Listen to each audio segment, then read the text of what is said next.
মুসা আলাইহিস সালাম সরাসরি আল্লাহর সাথে কথা বলেছেন।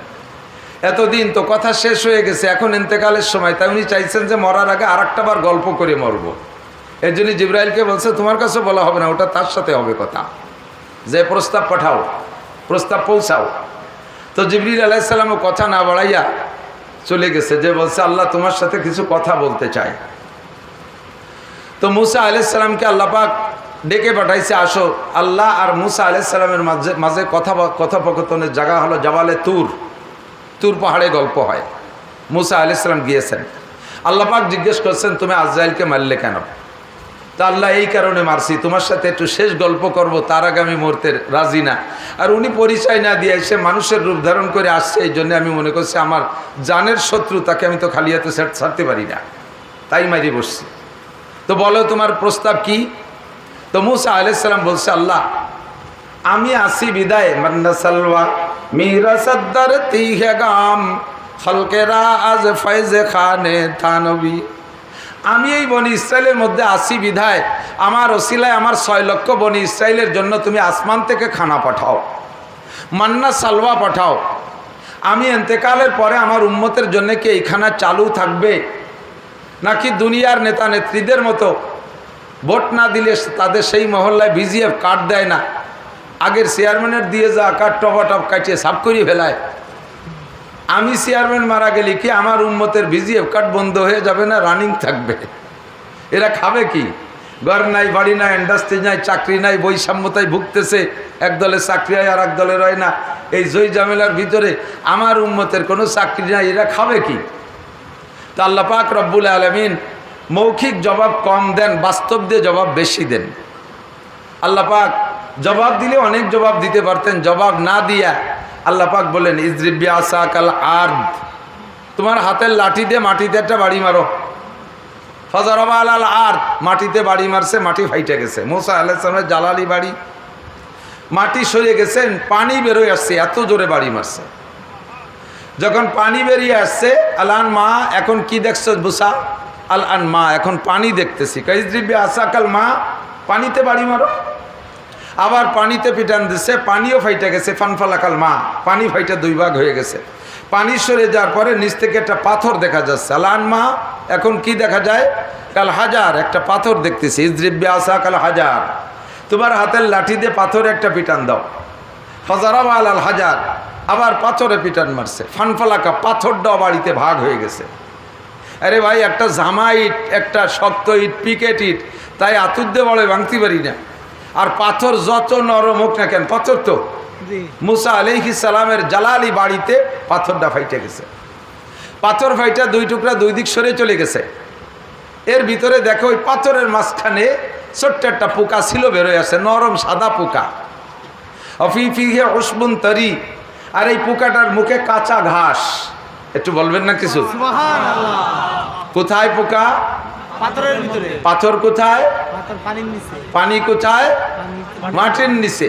অক্সিজেন নাই, কোনো যন্ত্র নাই, প্রবাহিত বাতাস নাই, এই জায়গা কাঁচা ঘাস, পাথরের পেটের ভিতরে। আকালা নেস অবাকিয়া নেস, অর্ধেক খাইছে আর অর্ধেক বাকি আছে।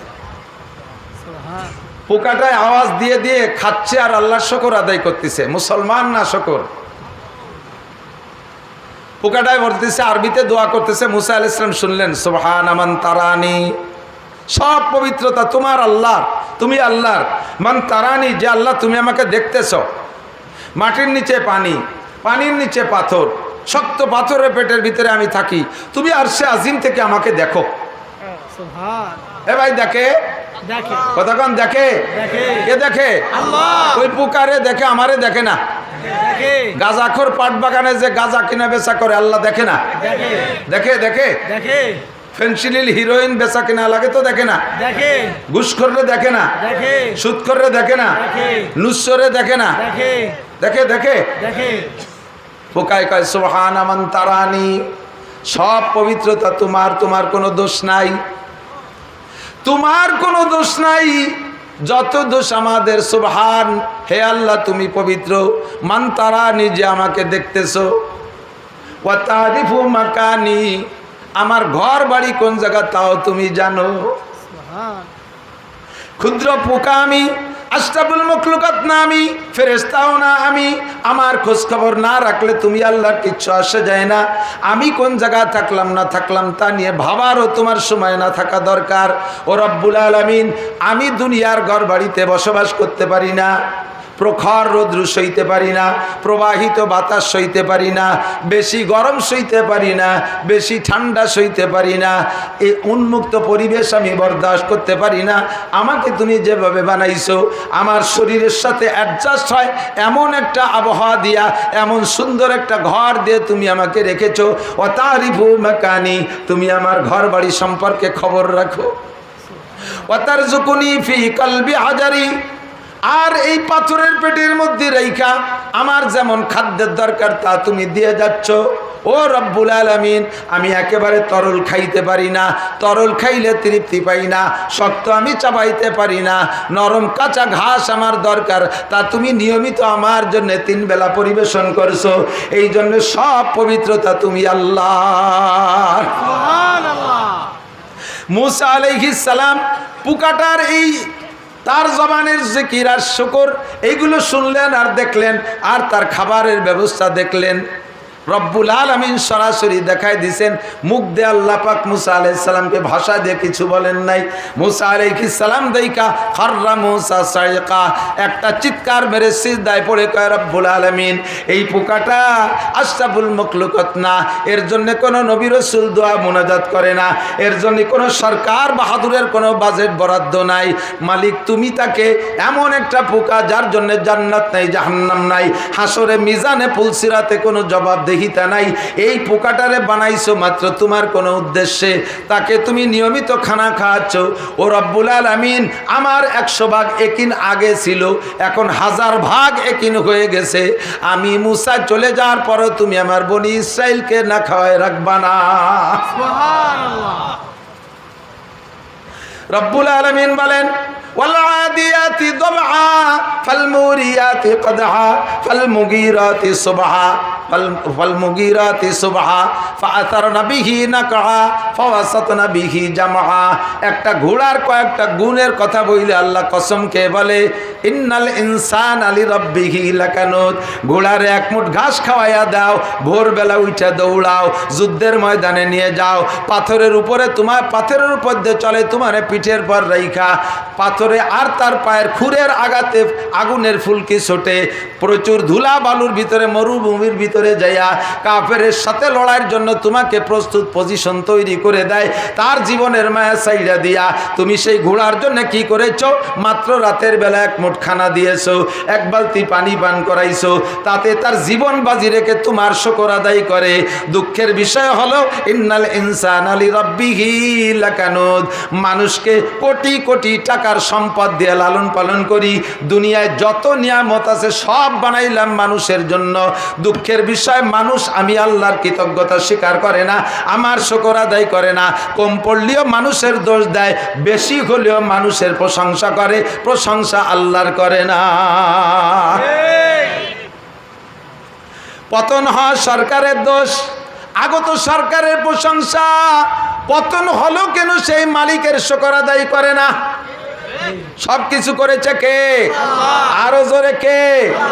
সামনে আরো করবে কে? বেশি বাড়াবাড়ি করলেও সোজা করে দেবে কে?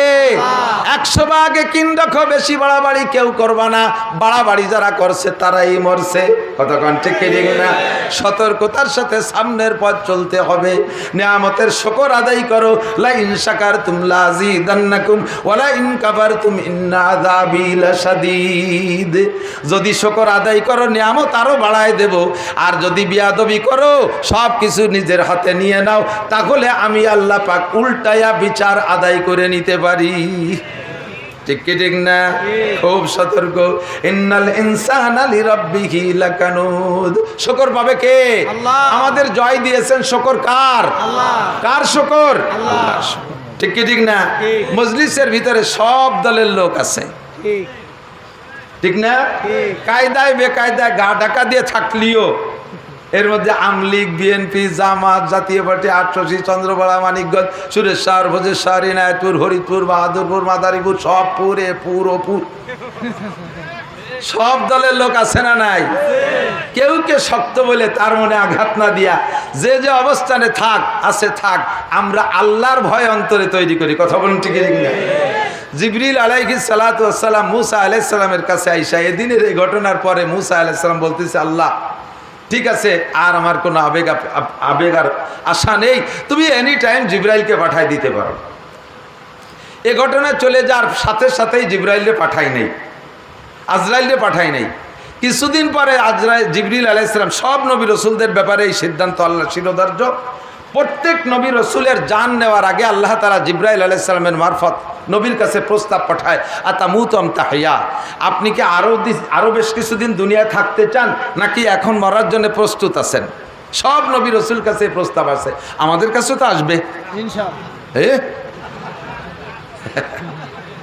আমারে আপনারা না কইয়ে সবাই বেলায় দেবে যে কোনো জায়গায় আপনার কাছে। এদিক তাকান, পাট বাঁচতেছেন না, পাট বাছা হয়ে গেছে, 2 জাগ হয়ে গেছে, 1 জাগ নিয়ে বসছেন 5 পাট বাঁচতে।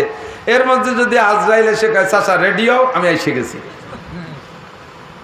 আপনি যদি আজরাইলে বলেন তোমার কোনো হিতায়ত জ্ঞান আছে, তোমার তার পাট কুষ্টা বাছা বাচ্ছি নাই, কিসেন পাচ্ছি না, কামলা পাচ্ছি না, 2 জাগ পয়সে যাচ্ছে, আর 1 জাগ নিয়ে বইছি, পাট বাছা শেষ হবে তারপরে আইসো, এ বললে আজরাইল চলে যাবে না? যাবে? আজরাইলকে তাড়াতাড়ি কাঁচা খুলিয়ে সার, নইলে কাঁচা দিয়ে অবস্থায় শেষ। কতক্ষণ? ইজা যা জালুহুম লা ইস্তাখিরুনা সাআতান ওয়া লা ইস্তাকদিমুন। এদিক তাকাও যুবক, হায়াতের কোনো গ্যারান্টি, মওতের গ্যারান্টি, মওতের গ্যারান্টি নেই। মওত অনিবার্য, মওত অনিবার্য, মওতের গ্যারান্টি 100, হায়াতের গ্যারান্টি 0। কতক্ষণ? এ জায়গাতে যেতে পারবেন, কোনো গ্যারান্টি আছে? এ জায়গা মরার সম্ভাবনা আছে না নাই? আইনামা তাকুন ইউদরিকুমুল মাউত, যে কোথায় থাকবা মওতের সেখানে ধরবে। ওমা তাদরি নাফসুম মা বিআইয়ি আরদিন তামুত, কে কোন জায়গা মারা যাব তাও জানি না। হায়াতের গ্যারান্টি 0, মরণের গ্যারান্টি 100। কথা বলুন ঠিক ঠিক না? 24টা ঘন্টা আমাকে প্রস্তুত থাকতে হবে, যে কোনো জায়গা আল্লাহ তাআলা আমাকে নিয়ে যেতে পারে। তো জিবরিল আলাইহিস সালাতু ওয়াস সালাম মুসা আলাইহিস সালামের কাছে এসে প্রস্তাব দিয়েছে, আতামুতুম তাহিয়া, সেদিনকার ঘটনা যা ঘটলো তো ঘটলো, এখন কি আপনি মরার জন্য প্রস্তুত নাকি আপনি আরো অনেক দিন বেঁচে থাকতে চান? তো জিবরিল আলাইহিস সালাম জবাব দিলেন, আমি মরার জন্য প্রস্তুত, মরার জন্য প্রস্তুত। যদি বাঁচতে চাই আমাকে কতদিন বাঁচানো হবে? সেটা আমি জানি না, সেটা শুনিয়ে আসতে হবে। তো জিবরিল আলাইহিস সালামের উপরে যে শুনিয়ে আসতে তো আর সময় লাগে না। নবী আলাইহিস সালাতু ওয়াস সালাম মদিনায় যাওয়ার পরে কথার ফাঁকে এসে গেলে বলতে হয় আবার জায়গায় মতো চলে আসবো, একসাথে অনেকগুলো শিখে নিতে হয়। মদিনায় যাওয়ার পরে এক ইহুদি আইসা হুজুর আলাইহিস সালামকে সামনে বইসা, নবী যে নবী কি নবী না এইটা পরীক্ষা করার জন্য আসছে। ইহুদিরা কিন্তু আগের থেকে আলেম, ইনজিলে তৌরাতের আলেম। তো আইসা বলতেছে, ইয়া মুহাম্মদ, আইয়ুল বুকাতে ফিদ দুনিয়া হাব্বু ইলাল্লাহ ওয়া আইয়ুল বুকাতে আবগাদু ইলাল্লাহ ফিদ দুনিয়া। মুহাম্মদ, তুমি যদি নবী হও তোমাকে আমি নবী বলে স্বীকার করব। আমার এই ছোট্ট প্রশ্নের জবাব দিতে পারলে বলো তো, আল্লাহর দুনিয়ার সবচেয়ে খারাপ জায়গা কোনটা আর সবচেয়ে ভালো জায়গা কোনটা? আপনারাও জানেন, জানেন কি জানেন না? আপনারাও জবাব দিতে পারবেন। তো হুজুর আলাইহিস সালামের মাথার মধ্যে যেটা ছিল হুজুর ওইটা জবাব দেন নাই। হুজুর চুপ করে রয়েছে। দেখি আমি যেটা জানি হয়তো এর চেয়ে ভালো জায়গা থাকতে পারে, আমি যেটা জানি এর চেয়ে খারাপ জায়গাও থাকতে পারে, কাজে আমি এটা বলবো না। আর আল্লাহ পাক আমার সম্পর্কে সার্টিফিকেট দিয়েছেন, মা ইয়ানতিকু আনিল হাওয়া ইন হুয়া ইল্লা ওয়াহয়ুহা। মুহাম্মদ হারগিজ না গুপ্তে তা না গুপ্তে জিব্রাইল, জিব্রাইল হারগিজ না গুপ্তে তা না গুপ্তে রব জলিল। জিব্রাইল যতক্ষণ শিখাইয়া না দেয় নবী পাক অতক্ষণ কোনো বিষয় মুখ খোলেন না, আর জিব্রাইল অতক্ষণ বলেন না যতক্ষণ পর্যন্ত আল্লাহর কাছ থেকে না শুনে আসে। এই জন্য নবী পাক চুপ করে আছে, বলছেন না। ইহুদি বলে তাড়াতাড়ি বলো, যদি বলতে না পারো আমি ঘোষণা দেব মুহাম্মদ ভুয়া নবী। জোরে কন্যা নাউজুবিল্লাহ। আমার নবী হক না বাতিল? বাতিল না হক? ভুয়া না আসল? অনেক ভুয়ারে তাড়াইছি, তবে আমার নবী ভুয়া না। কথা কোন ঠিক ঠিক না?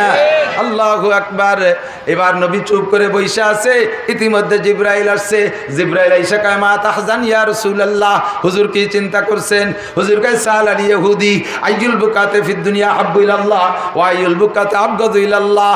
ইহুদি জিজ্ঞাসা করেছে দুনিয়ার ভালো জায়গা আর মন্দ জায়গা কোনটা? আমি যা জানি তা বলছি না। জিবরাইল তোমার জানা আছে নাকি বলো?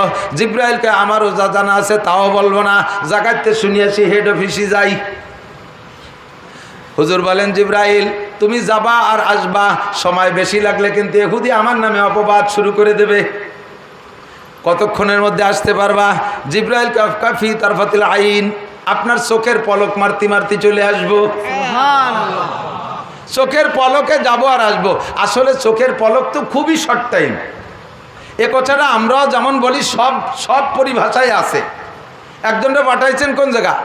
এইখানে বাজার, নিকটের বাজার কোনটা? চুঙ্গির মোড়। এই জায়গাটা ভাটা দে, চোখের পলকে যাবি আর আসবি। তাহলে তো ওর চোখ টাইনি দিয়ে মুচুরি দৌড়ি পলক মারবে না। আসলে কি চুঙ্গির মোড় চোখের পলকে যাওয়া আসা সম্ভব? এটা খুব দ্রুত হওয়ার পরিভাষা। তো জিবরাইল কাফি তারফাতিল আইন, আপনি চক্ষু বন্ধ করে খুলবেন আর আমার সামনে দেখবেন। বইলেই জিবরাইল রওনা দিয়েছে আর যাইয়া আল্লাহ পাকের কাছ থেকে খবর নিয়ে চলে আসছেন। বলেন সুবহানাল্লাহ। ইহুদি পাশে বসা। জিবরাইল আসছে একটু হাসতে হাসতে, আনন্দ বেশি বেশি ভাব। চেহারার ভিতরে যদি আনন্দ পায়, চেহারার মধ্যে খুশি খুশি ভাব জাহের হয়, হয় কি হয় না? তো জিবরাইল হাসি হাসি ভাবে আসলে হুজুর বলেন জিবরাইল খবর কি যা বল শুনতে পাঠাইছি তাই, তার চেয়ে বেশ নাকি তার চেয়ে বেশি, নাকি তোমার কোনো প্রমোশন হয়েছে? এত খুশি খুশি ভাব কেন? জিবরাইল কয় হুজুর আমার আনন্দের কারণ হলো আমি অন্যদিন আল্লাহ পাকের কাছে যাইয়া কথা নিয়ে আসি। একটা সীমারেখা আছে, ওই সীমারেখার ওপাশে আমি যাইতে পারি না, ওই জায়গা যে আমি অপেক্ষা করি, আল্লাহ পাক কথা শিখাইয়া দেয়, সেখান থেকে নিয়ে চলে আসি। আজকে আমি যাইতে যাইতে আল্লাহ পাকের বেশি কাছে চলে গেছি। কেন গেলেন? অন্যদিন আর সে আজিমে যাওয়ার সময়, আল্লাহর কাছে যাওয়ার সময় আমার দুইটা ডানায় দিয়ে উড়াল দিয়ে যাই, আমার দুইটা ডানা দিয়ে উড়াল দেই। আমার দুইটা ডানার গতি এত, শক্তি এত, একবার যদি দুইটা ডানাকে বাড়ি মারি আমি 1 সেকেন্ডে 1,86,000 মাইল পথ যাই। দুই ডানার বাড়িতে 1,86,000 মাইল পথ যাই। আর আজকে ইহুদিরে বসায় রাইখা খবরটা তাড়াতাড়ি আনার জন্য আজকে আমি দুই ডানা ব্যবহার করি নাই। আপনার খবর বার্তা বহনের জন্য আমার 600 ডানাকে একবারে ব্যবহার করেছি। ও ভাই, দুই ডানায় যদি 1,86,000 মাইল যায়, 60 ডানায় কয় কিলো যায়? ও ডবল না? ডবল না। আরে ঘোড়ার ডিম চালায়, মোটর সাইকেল চালান, 4-5টা গিয়ার আছে না? এক গিয়ার দিলে যতটুক যায়, 2 গিয়ারে কি গতি তাইছে ডবল না আরো বেশি? 3 গিয়ারে 3 গুণ বেশি না আরো বেশি? 4 গিয়ার দিলি মাত্র 1 গিয়ারের 4 গুণ বেশি না বহু গুণ বেশি? 5টা মেরে দিলি কি 5 গুণ বেশি না সবটুক বেশি? ফাঁকা রাস্তা পাবেন আর পিক আপ মোড়াবেন, খালি চলতে থাকবে, ঠিক না? যদি দুই ডানায় 1,86,000 মাইল যায়, 600 ডানা কত মাইল যায় তা বলার কায়দা নাই। যানবাহন যত দ্রুত গতি হয় তারে ব্রেক করতে করতে ঘষতে ঘষতে সদ্দূর চলে যায়। আরে বাইসাইকেল জায়গায় ব্রেক করা যায়, ভ্যান জায়গায় ব্রেক করা যায়, মোটর সাইকেল একটু সময় লাগে, প্রাইভেট কার ঘষতে ঘষতে চলে যায় 20-30 হাত। আর বিমানের গতি বেশি, ও 3 মাইল ওই পাশে খড়ুতি চলে যায় 1.5 কিলোমিটার। জিবরাইল কয় অন্যদিন 2 ডানায় গেছি বিদায় জায়গা মতো যে ব্রেক করে ফেলি, আজকে 600 ডানায় দিয়ে উঠছি বিদায় গতি এত বেশি হয়ে গেছে, আমি সেই সীমা রেখা পার কইরা আল্লাহর এত কাছে চলে গেছি। মা কানা বাইনি ওয়া বাইনাল্লাহি হিজাব ইল্লা রিদা আল কিবরিয়া, আমার আর আল্লাহর মাঝে শুধু তার বড়ত্বের পর্দা ছাড়া আর কোনো পর্দা ছিল না। আমি আপনার এই সুন্দর সংবাদটা আনতে গিয়ে আল্লাহ পাকের এত কাছে চলে যাওয়ার কারণে আমার আনন্দ বাইরা গেছে। জিবরাইল তোমার খুশি শুনলাম, এবার আমার খবর কও। জিবরাইল এসে কয় আহাব্বুল বিলাদে ইলাল্লাহি মাসাজিদুহা ওয়া আবগাজুল বিলাদে ইলাল্লাহি আসওয়াকুহা, আল্লাহর দুনিয়ার সবচাইতে শ্রেষ্ঠ জায়গা হলো মসজিদ। জোরে বান কোন জায়গা? মসজিদের মধ্যে কোনো টেনশন আছে? যত বড় অনিদ্রা মানুষ হোক না কেন, বুড়ো রাতের বেলায় শীতকালে আগুন তাওয়া পেটের সাথে লাগাই দিয়েছে, ল্যাপ কম্বল 3টে দিয়ে সাইসে ধরে রাখছে, হাত পাও মেসেজ করতেছে, তারপরও বুড়োর ঘুম আসে না। খালি এপাশ ও ফাঁস করতে করতে ম্যাট্রিক পাশে পাশ করে বেলায় দেয়, এরপরেও ঘুমোয় না।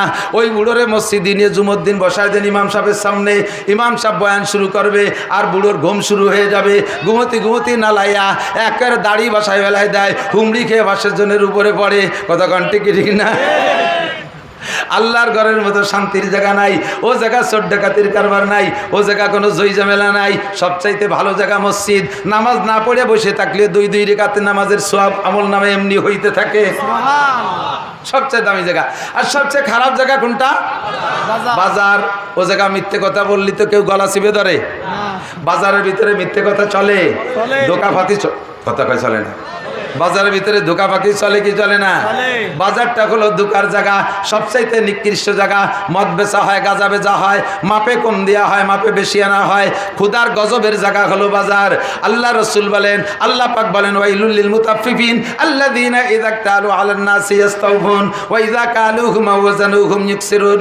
ওই সকল মানুষের জন্য ওয়াইল দোজক অবধারিত, যারা কেনার সময় মাপে বেশি আনে, 42 কেজিতে মন আনে, আবার বেচার সময় 38 কেজিতে মন বেচে, আনার সময় মিটারে কাপড় কেনে, বেচার সময় গজে বেচে, দাম আবার বেশি নেয়। এইরকম কম বেশ করে যারা, তাদের জন্য ওয়াইল দোজক অবধারিত। সবচেয়ে খারাপ জায়গা, ঠিক ঠিক না? তো নবী আলাইহিস সালাতু ওয়াস সালাম এরকম প্রশ্নের সম্মুখীন বহুত হয়েছেন। এরকম প্রশ্নের সম্মুখীন অনেক হয়েছে ইহুদিদের কাছে, নাসারাদের কাছে। যে কথা বলতে যে সরে চলে গেছি, জিবরিল আলাইহিস সালাম কোত্থেকে গেছি আসলে বলতে বলতে ভুলিয়ে গেছি। তা তো মনে আছে। মুসা আলাইহিস সালাতু, আমি কথার এক জায়গাতে গেলে সে জায়গায় আসি, হঠাৎ করে জেহেন ইন্তেশার হয়ে গেছে। তো মুসা আলাইহিস সালাতু ওয়াসসালামের কাছে জিবরিল আইসা বলেন, আতামুতাম তাহিয়া, মরতে জন্য রাজি রেডি না বেঁচে থাকতে চান? তো জিবরিল মুসা আলাইহিস সালাতু ওয়াসসালাম বলেন, মরতে জন্য রেডি আছি, মরতে জন্য রেডি আছি, তবে যদি হায়াত চাই তাহলে কতদিন হায়াত দেওয়া হবে? ও মনে পড়ছে। তো জিবরিল আলাইহিস সালাম যখন হুজুরের খবর আনতে ওই জায়গায় চলে, এ জায়গায় জিবরিল কইলে কইতে পারতেন, কিন্তু না বলে বলছে আমি উপরের থেকে আসি, এটা বিচিত্রে আসি। বসায় রেখে যে বলছে, আল্লাহ তোমার মুসা তো হায়াত চায়, তো কতদিন দেয়া যায়? তো মুসা আলাইহিস সালামের কাছে আইসে বলছে, আল্লাহ পাক বলছেন যে বলো সে মুসা কত হায়াত চায়? আল্লাহ আবারও আসতে হবে, একবারে কয়ে দাও। পুলিশের সামনে মারামারি, আসামি একটা মরিয়ে গেছে, মানে গন্ডগোলের লোক একটা মারা গেছে। এখন দারোগা সাহেব এক পুলিশে কইছে, এডেরে নিয়ে যাও। কয় স্যার আর একটু পরে যাই, ওই যে আর একটা মরে মরে ভাব, দুটের একসাথে নিয়ে যাই। আল্লাহ এই খবর নিয়ে গেলে আবার মুসা যে ঠেটা মানুষ আবার পাঠাবে, কাছে কাছেই তুমি বলে দাও যদি হায়াত চাই তাহলে কত হায়াত দেওয়া যাবে। তা আল্লাহ পাক বলে দিয়েছেন, মুসাকে বলো তুমি যদি হায়াত চাও তাহলে তোমার গায়ে যত লোম আছে প্রত্যেক লোমের বিনিময়ে 1 বছর করে হায়াত দেওয়া হবে।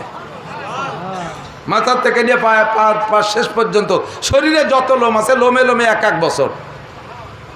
যাক, একটা ব্যবস্থা হলো, একটা হিসাব হলো।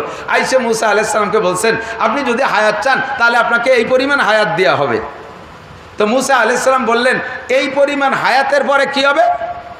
তারপরেও মরতে হবে, তারপরেও মরণের থেকে রেহাই নেই। কুল্লু নাফসিন যায়কাতুল মাউত, সবাই মরতেই হবে। আল্লাহু আকবার। এ দুনিয়া সব প্রাণীকে মেরে দিয়ে, আরে আজীব এক অকেয়া। সেদিন দেখলাম আবার বললেন নাকি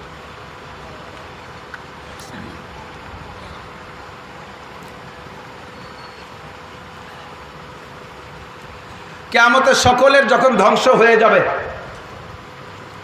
আজরাইল আলাইহিস সালামকে আল্লাহ পাক জিজ্ঞেস করবে, আখিরি মারহালা, মালাকুল মাউত মা বাকিয়া, সবাইরে মারছো? বলে জি আল্লাহ সবাইরে মারছে। বাংলাদেশে গেছিলে? হ্যাঁ গেছিলাম। তো এই যে ঝামেলার মধ্যে যারা পলাইছিল সেগোটা এবার কোন যা তাই গেল নাকি? কয় আল্লাহ সব সাফ করে ফেলাইছি, এখন আছে কে কে? তো আল্লাহ পাকের এই প্রশ্নের জবাবে আজরাইল আলাইহিস সালাম জবাব দিলেন, 8 আর 4 12 আর 1 13, নাহনু সালাসা আশার, আমরা 13 জন আছি। কয়জন? 13 জন। কিরা কিরা 13 জন? কয়ে নাহনু আরবা, আমরা 4 জন, জিব্রাইল, মিকাইল, ইসরাফিল, আজরাইল 4 জন। আর সামানিয়া হামিলাতুল আরশ, তোমার আরশ বহনকারী 8 জন। ও আনতার, তুমি, আমরা 13 জন আছি শেষমেশ। তা আল্লাহ বললেন যে তোমাদের এই বড় 4 জনের 3 জনের জান বের করে আমার কাছে দাও। তো জিব্রাইল, মিকাইল, ইসরাফিল 3 জনের জান মুহূর্তের ভিতরে আজরাইল আলাইহিস সালাম কবজা করে আল্লাহর হাতে জমা দিয়েছে। দেওয়ার পরে আবার আল্লাহ জিজ্ঞেস করল, আনমা বাকিয়া, এখন কে কে আছে? আন্তা বা আনা বা তামানিয়া, তুমি, আমি আর আরশ বহনকারী 8 জন। এবার আল্লাহ পাক বলেন আরশ বহনকারী 8 জনের জানও বের করো। যখন আরশ বহনকারী 8 জনের জান আরশ উঁচু করে রাখে, আল্লাহর আরশে 8টা খুঁটি, কয়টা খুঁটি? 8টা খুঁটি, 8 জন ফেরেশতা উঁচু করে রাখছে। তো যখন বললেন যে 8 জনের জান বের করে আমার কাছে দাও, আজরাইল আলাইহিস সালাম বললেন আল্লাহ এই 8 জনের জান বের করে দিলে তো তোমার আরশ পড়ে যাবে, এরা তো আরশ উঁচু করে রাখছে, সবই মারছি, এরা কয়জন থাক আর আমি আর তুমি তাই। আল্লাহ পাক রব্বুল আলামিন আজরাইলকে বললেন ইকরা সূরাতুল ইখলাস, তুমি সূরা ইখলাস কুলুস সূরা পড়ো। আজরাইল আলাইহিস সালাম কুলুস সূরা পড়লেন। কুলুস সূরা পারেন আপনারা? একবার পড়বেন, 10 পারা কোরআন শরীফ পড়া সওয়াব পেয়ে যাবেন। কয় পারা? বিসমিল্লাহির রহমানির রহিম। কুল হুয়াল্লাহু আহাদ আল্লাহুস সামাদ লাম ইয়ালিদ ওয়া লাম ইউলাদ ওয়া লাম ইয়াকুল লাহু কুফুয়ান আহাদ। জীবন ভরে পড়েন, তরজমা জানেন না একটু তরজমাটা পড়েন, তরজমা শুনে নেন, তাহলে নামাজের মধ্যে মজা পাবেন। কুল মানে বলো, হু আল্লাহু আহাদ, হুয়া মানে তিনি, আল্লাহ মানে আল্লাহ, বলো তো ওই সেই আল্লাহ। আল্লাহ কুল হু আল্লাহু আহাদ, এক ও একক, বলো ওই আল্লাহ এক ও একক। জোরে বলেন আল্লাহ কয়জন? লাউ কানা ফীহিমা আলিয়াতুন ইল্লাল্লাহু লাফাসাদাতা, আল্লাহ একাই হওয়া উপযুক্ত, একাই হওয়া যুক্তিসঙ্গত। এক জগতে যদি একাধিক আল্লাহ হইতো, আল্লাহ আল্লাহ জ্ঞানজাম বাদাইয়া আমাকে 12টা বাইজা যাইতো।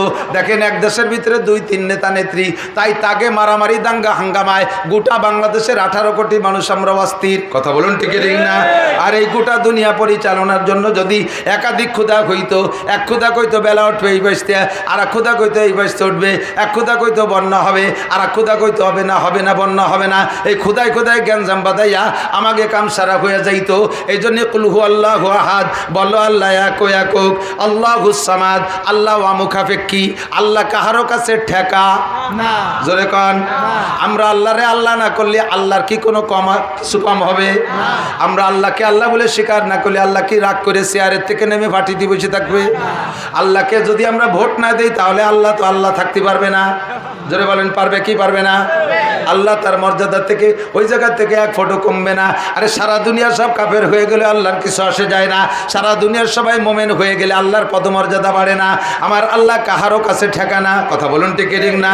আল্লাহ কয় আজরাইল পুরক পড়কুল হু আল্লাহু আহাদ আল্লাহুস সামাদ। কয় আল্লাহুস সামাদের তরজমা কি? কয় আল্লাহ তুমি কাহারও কাছে ঠেকানা। কয় তুমি যে আমারে ঠেকা বানাইয়া দিলে, আরশ বহনকারী 8 জনে আমাকে উঁচু করে রাখছে, ওরা সাইডে দিলে আমি পইড়া যাব, তাহলে তো আমি ওই 8 জনের কাছে ঠেকা হয়ে গেলাম। তোমাদের দুনিয়ার দেবদেবীদের মতো আমি না। তোমাদের দুনিয়া অনেকেই জগতে অনেকেই দেবদেবী পূজা করে, তারা যাদেরকে পূজা করে বছরের শেষে তাদের রং উঠে যায়, বর্ষাকালে পানিতে তাদের রং উঠে যায়, বছরের শেষে মিস্ত্রিয়ানের রং দেওয়া লাগে। আমি আল্লাহ পাকের রং ওঠে না। আল্লাহ পাকের আল্লাহর সিবগত আল্লাহে ওমান আহসানু মিনাল্লাহি সিবগা, সিবগা মানে রং। কয় তোমাদের দেবদেবীরও রং আছে, আমি আল্লাহর রং আছে। আমার রং এত ভালো কোনোদিন আমার রং ওঠে না, তোমাদের দেবদেবীর রং উঠে যায়। তোমাদের দেবদেবী দুর্বল, বছরের শেষে যে দুর্বল হয়ে যায়, পড়ে যাওয়ার ভয়তে বাসার মধ্যে দিয়ে বাঁশ দিয়ে খাড়া হয়ে রাখা লাগে, এদিক ওদিক দিয়ে বাঁশ বাঁধাই দেওয়া লাগে। আমি আল্লাহর আরশ বহন করতে ফেরেশতা লাগে না, আরে আমার রং করতে ইন্ডিয়াতে মিস্ত্রি আনা লাগে না। কুল হু আল্লাহু আহাদ আল্লাহুস সামাদ। আজরাইল হতভম্ব হয়ে গেছে, রব্বুল আলামিন আমার অ্যাটাক করে ফেলাইছে, তাহলে তার দেরি করা যায় না। ওই 8 জনের জান একে ধমকে কেড়ে আইনা আল্লাহ পাকের কাছে জমা দিয়ে দিয়েছে। এবার আল্লাহ কাল আনমা বাকিয়া, এখন কেডা কেডা আছে? আন্তাওয়ানা, সব শেষ কইরা দিছি, তুমি আর আমি, অবশেষে আমি আর তুমি। এবার আল্লাহ কয় তোমার জানটা এবার দাও। আনা হাইয়ুন কাইয়ুম আমি চিরস্থায়ী চিরঞ্জীব, লা আমুতু ওয়া লা আহইয়া, আমি মরিও না বাঁচিও না, কুল্লু শাইইন হালিকুন ইল্লা ওয়াজহুল্লাহ, সব ধ্বংস হয়ে যাবে, থাকবে শুধু আমি আল্লাহ একা। সব কিছু শেষ করতে হবে, আমি ছাড়া কেউ থাকবে না, সবাইকে শেষ করতে হবে। ও আজরাইল তোমার জান কবজা করো, তোমার জান জমা দাও। আজরাইলকে আল্লাহ আমারও মরতে হবে, আমিও কি মরবো? হ্যাঁ তোমারও মরতে হবে। কেন? তুমি কোরআন শরীফের আয়াত পড়ো, কুল্লু নাফসিন যায়িকাতুল মাউত, পড়ো কুল্লু নাফসিন যায়িকাতুল মাউত। আজরাইল পড়ছে কুল্লু নাফসিন যায়িকাতুল মাউত। বলো এর তর্জমা কি? কয় সমস্ত প্রাণী মরণশীল। আজরাইল তুমি কি প্রাণী? কয় আল্লাহ অবশ্যই প্রাণী। তো সব প্রাণী যদি মরণশীল হয়, তোমারও মরতে হবে, তোমার জানটা জমা দাও। আজরাইলের চোখ বড় হয়ে গেছে, আল্লাহ আমারে মারবে কিডা? আমি তো সবাইরে মারলাম। আল্লাহ কয় তোমারে তুমি আত্মহত্যা করবা। সিস্টেম কি? কয় তুমি বুকের উপরে হাত দিয়ে মুঠ করে হাতটারে টান দিবা, বাকিটুক আমার কাম। বুকের উপরে হাত দিয়ে মুঠ করে টান মারছে। আল্লাহ পাক কয় ওয়াইদা রাদা শাইআন ইয়াকুল লাহু কুন ফায়াকুন, আল্লাহ কয় কুন মাইয়াতান, তুমি মরে যাও। বলার সঙ্গে সঙ্গে আজরাইলের হাতের মধ্যে আজরাইলের জান বেরিয়ে আসে। ওই সময় জান বেরোনোর সময় আজরাইল এমন জোরে একটা চিৎকার মারবে, যদি সারা দুনিয়ার সমস্ত প্রাণী বেঁচে থাকতো, আজরাইলের মুখের আওয়াজে সব প্রাণী কলজা ফাইটা মারা যাইতো। এত জোরে একটা আওয়াজ বের হবে, প্রমাণ হয় কুল্লু নাফসিন যায়িকাতুল মাউত, সব প্রাণী মরবে। ওরে আজরাইলও শেষ হয়ে যাইবে, আমার আপনারও মরণ অবধারিত। ফজরের নামাজ পর্যন্ত বাঁচবো কোনো গ্যারান্টি আছে? যে কোনো সময় চলে যেতে পারি। চোখের সামনে ধমধম করে পড়ে যাচ্ছে, সোনার চান পিতেলে গুগু গেল রাস্তায়, আসলো ভ্যানে ভ্যানে করে লাশ হইয়া। ও দোস্ত, যে কোনো সময় চলে যেতে হতে পারে কি পারে না? এই জন্য 24টা ঘন্টা আমাকে প্রস্তুত থাকতে হবে, ভিতরে থাকতে হবে আল্লাহর ভয়। কার ভয়? আল্লাহর ভয়। আল্লাহর ভয় ভিতরে রাখেন। কুরআন শরীফ 30 পারা কোরআন শরীফ আমাদের জন্য আল্লাহ পাঠিয়েছে, 6666 আয়াত। কত আয়াত?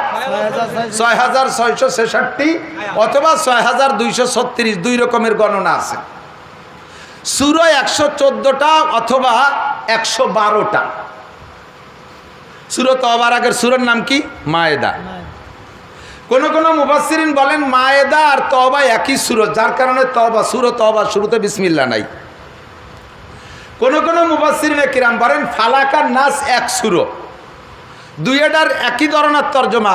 দুইটা সূরার শুরুতে কুল কুল আউযু বিরাব্বিল ফালাক, কুল আউযু বিরাব্বিল ফালাক মিন শাররি মা খালাক ওয়া মিন শাররি গাসিকিন ইযা ওয়াকাব ওয়া মিন শাররি নাফাসাতি ফিল উকাদ ওয়া মিন শাররি হাসিদিন ইযা হাসাদ। এই সূরার আয়াতগুলোর ভিতরে যে উদ্দেশ্য, যে সমস্ত কথা পরের সূরাতে কুল আউযু বিরাব্বিন নাস, মালিকিন নাস, ইলাহিন নাস, সবগুলো আল্লাহর কাছে পানা চাওয়ার আয়াত। স্বপ্নে পাইছে 11 আয়াত, 2 সূরা। জিবরিল আলাইহিস সালাম মাঝখানে বিসমিল্লাহকে ভাগ করে দিয়েছে, নইলে কেউ কেউ বলেন যে 2 সূরা মিলে 1 সূরা।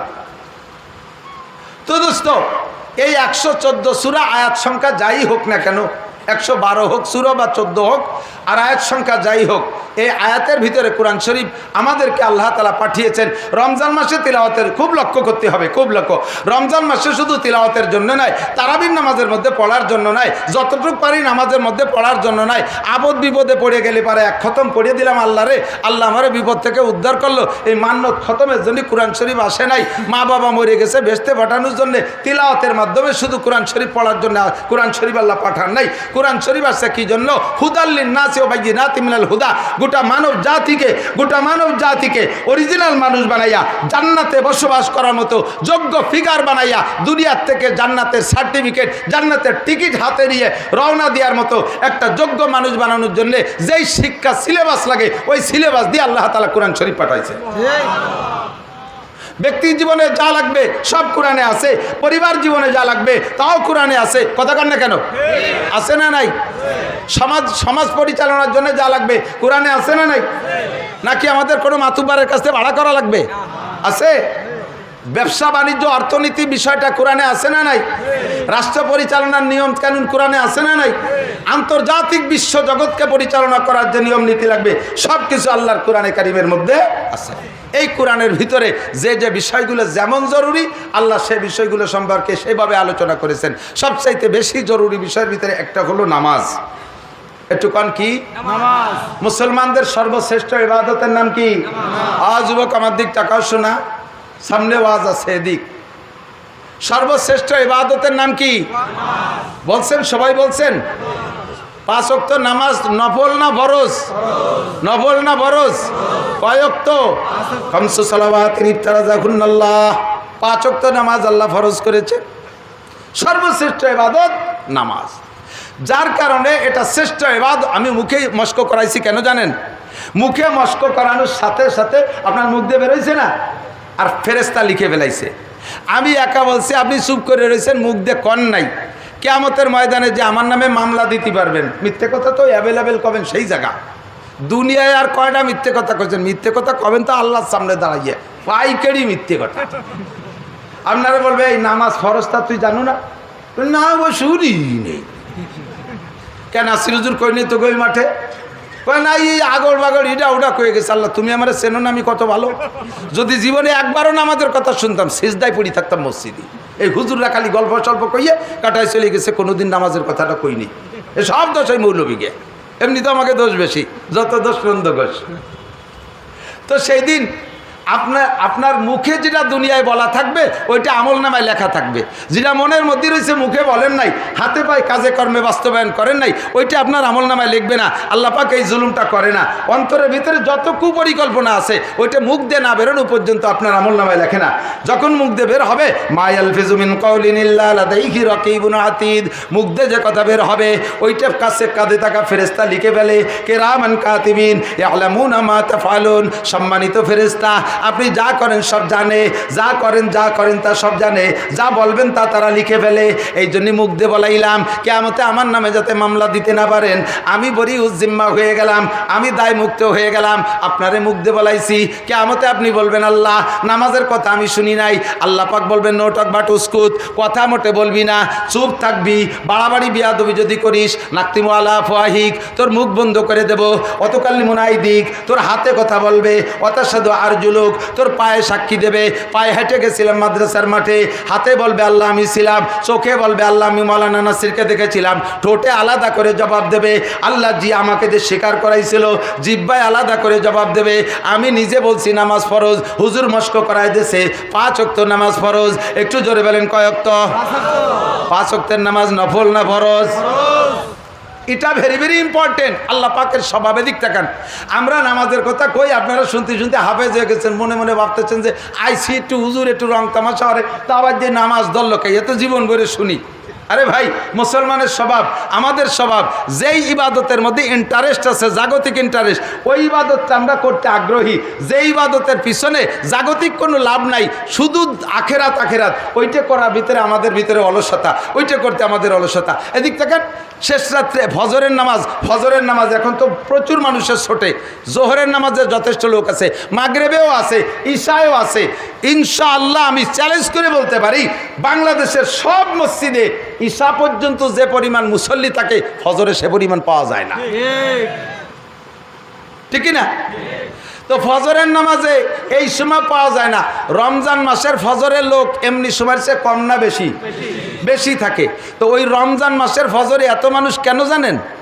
কি জন্যে? সেহেরি খাইয়ে আর ঘুমায় নাই। আবার ওদিকে তারাবির নামাজ পড়ে যায়, ইডা উডা করতে করতে শুইতে শুইতে 12টা 1টা বাজে যায়। তারপরেও উইটা সেহেরিও খায়, ফজরও পড়ে। ওই সময় ফজর ছোটে না, কারণ হলো ওই সময় ফজরের আগে আমার জাগতিক একটা ইন্টারেস্ট আছে, খাবার দাবার খাওয়া হবে শেষ রাত্রে, গলা সমান গাদাবো। এই গাদানুন নিয়েতে উঠে শেষ রাত্রি মোড়কে খাই, এই খাওয়ার ইন্টারেস্টটা আছে বিদায় ওই সময় ফজর ছোটে না। এখনও যদি শেষ রাত্রি বিরিয়ানি দেওয়া হতো প্রত্যেক মসজিদই, এক মসজিদেরও মুসল্লির নামাজ ছুটতো না। জন্মের সত্যি কথা কইছি না? 100 এই জন্য আল্লাহ কয় নাসির, এ নামাজ তুমি তেলায় তুলে পড়াতে পারবা না রে। নামাজের পিছনে দুনিয়ার কোনো লাভ আছে না, একটু তাই কয়ে দাও, তালি যদি পড়ে। কথা কোন? আল্লাহ পাকের সিস্টেম। আল্লাহ পাক বলেন মান কানা ইউরিদু হারসাল আখিরা, আমাদিক মান কানা ইউরিদু হারসাল আখিরা নাজিল লাহু ফি হারসিহি, যদি কেউ আখিরাতের খ্যাত চাষ করে, আখিরাতের খ্যাত, খ্যাত বোঝেন তো জমি, আখেরাতের খ্যাত, আখেরাতের চককে চাষ করে। আল্লাহ পাক বলেন মান কানা ইউরি, খেয়াল করে না, মান কানা ইউরিদু হারসাল আখিরা, যে ব্যক্তি আখেরাতের খ্যাত চাষ করে নাজিদ লাহু ফি হারসিহি, তার চাষের মধ্যে বরকত দেই। চাষ করবে যতটুক, পরিশ্রম করবে যতটুক, পারিশ্রমিক দেব তাতে বেশি, পরিশ্রম করবে যা, পারিশ্রমিক দেব তাতে বেশি। এটা আমার স্বভাব, আমি আল্লাহ নেই কম দেই বেশি। যে ব্যক্তি আখেরাতের খ্যাত চাষ করবা, অল্প পরিশ্রমে বেশি পারিশ্রমিক দেওয়া হবে। একবার বলেন আল্লাহ, 4000 নেকি। একবার পড়েন লা ইলাহা ইল্লাল্লাহ মুহাম্মাদুর রাসূলুল্লাহ, 4000 নেকি। একবার পড়েছেন কুল হুসুর, 10 পারা কোরআন শরীফ পড়ার নেকি।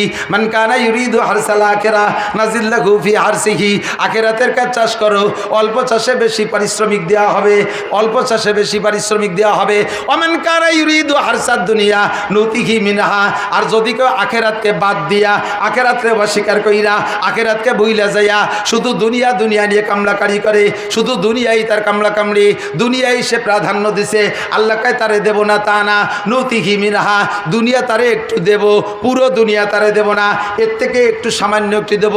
তবে জেনে রাখো ওমা লাহু ফিল আখিরাতি মিন নাসিব, যে ব্যক্তি আখিরাতে বাদ দিয়া শুধু দুনিয়া পাইতে চায়, তারে দুনিয়া সামান্য একটু দেব, তবে আখিরাতে সে কিচ্ছু পাবে, আখিরাতে সে কিচ্ছু পাবে না, আখিরাতে সে শূন্য, খালি হাতে তাকে উঠতে হবে।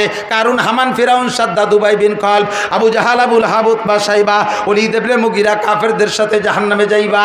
আর যদি তুমি আখিরাতের ক্ষেত চাষ করো, আল্লাহ কায় দেব তোমাকে পরিশ্রমের চাইতে পারিশ্রমিক বেশি। তবে আল্লাহ পাক বলেন নাই যে ব্যক্তি আখিরাতের ক্ষেত চাষ করে তারে শুধু আখিরাতই দেব, দুনিয়া দেব না তা বলে নাই। যে ব্যক্তি দুনিয়া চায় তারে আখিরাত দেবে না এ কথা বলেছেন, দুনিয়া একটু দেবে তবে আখিরাত দেবে না। আর যে ব্যক্তি আখিরাত চায় তারে আল্লাহ তাআলা আখিরাত দেবে বাড়াইয়া বাড়াইয়া, দুনিয়া দেবে না তা বলে নাই, দুনিয়া আখিরাতের সাথে থাকবে।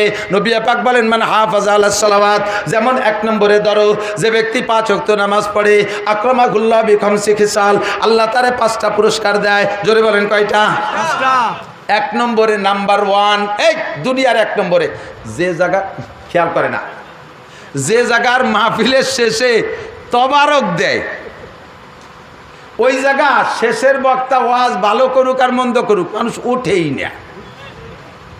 বক্তা চিন্তা করে আজকে ওয়াজ এত ভালো হচ্ছে নাকি, কেউ যায় না কে, কানে কানে এসে হুজুর রাত বেরিয়ে গেছে, তবারক ঠান্ডা হয়ে যাচ্ছে, তাড়াতাড়ি ছেড়ে দেন। তবারক প্রধান বক্তা সেই আশায় বসে রয়েছে।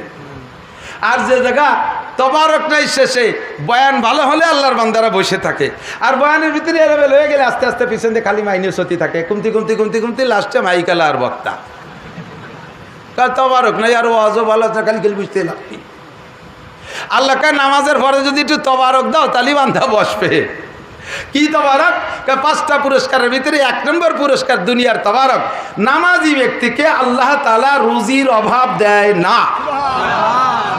ও যুবক, চাকরি পাইস না, বৈষম্য করিয়া আন্দোলন করে চাকরি নিবি, আরে দেবে কোন জায়গাতে? ইউরুস কাকা কি আমেরিকাতে বস্তা ভরি চাকরি নিয়েছিলি, ভ্যাকান্সি তো সীমিত। ধরে নাও আমলিগালা সৈরা সাররা যে কটা তারা দলীয়করণ করে চাকরি দিয়ে গেছে, তাও তো সীমিত, সে জায়গাগুলো তো সীমিত। 2.5 লক্ষ পুলিশ, 1,60,000 আর্মি, নেভিতে অল্প কয়জন, বিমান বাহিনীতে অল্প কয়জন, বিডিআর আছে 1.25 লাখ, আনসার আছে 1,50,000-1,2,000। এরপরে আর যে জায়গাগুলো আছে অফিস আদালত, এই কয়জনটা দিলি কি এই 18 কোটি মানুষের চাকরি হবে? হবে? 18 কোটি মানুষের দেওয়া সম্ভব? তালি যে কয়জন ছেলে হাসিনে দিয়ে গেছে তাকে বাদ দিয়ে নতুন দিয়ে দিল ইউনুস কাকা, আর বাকি সেই কয়জন, আর কয়জন কয়েন দিয়ে মুখু চুরি ঘুরি বেড়াবা? তোমরা খাবা কি গোড়ার ডিম? আল্লাহ কায় গোড়ার ডিম খাওয়া লাগবে না, গোড়ায় ডিম হয় না।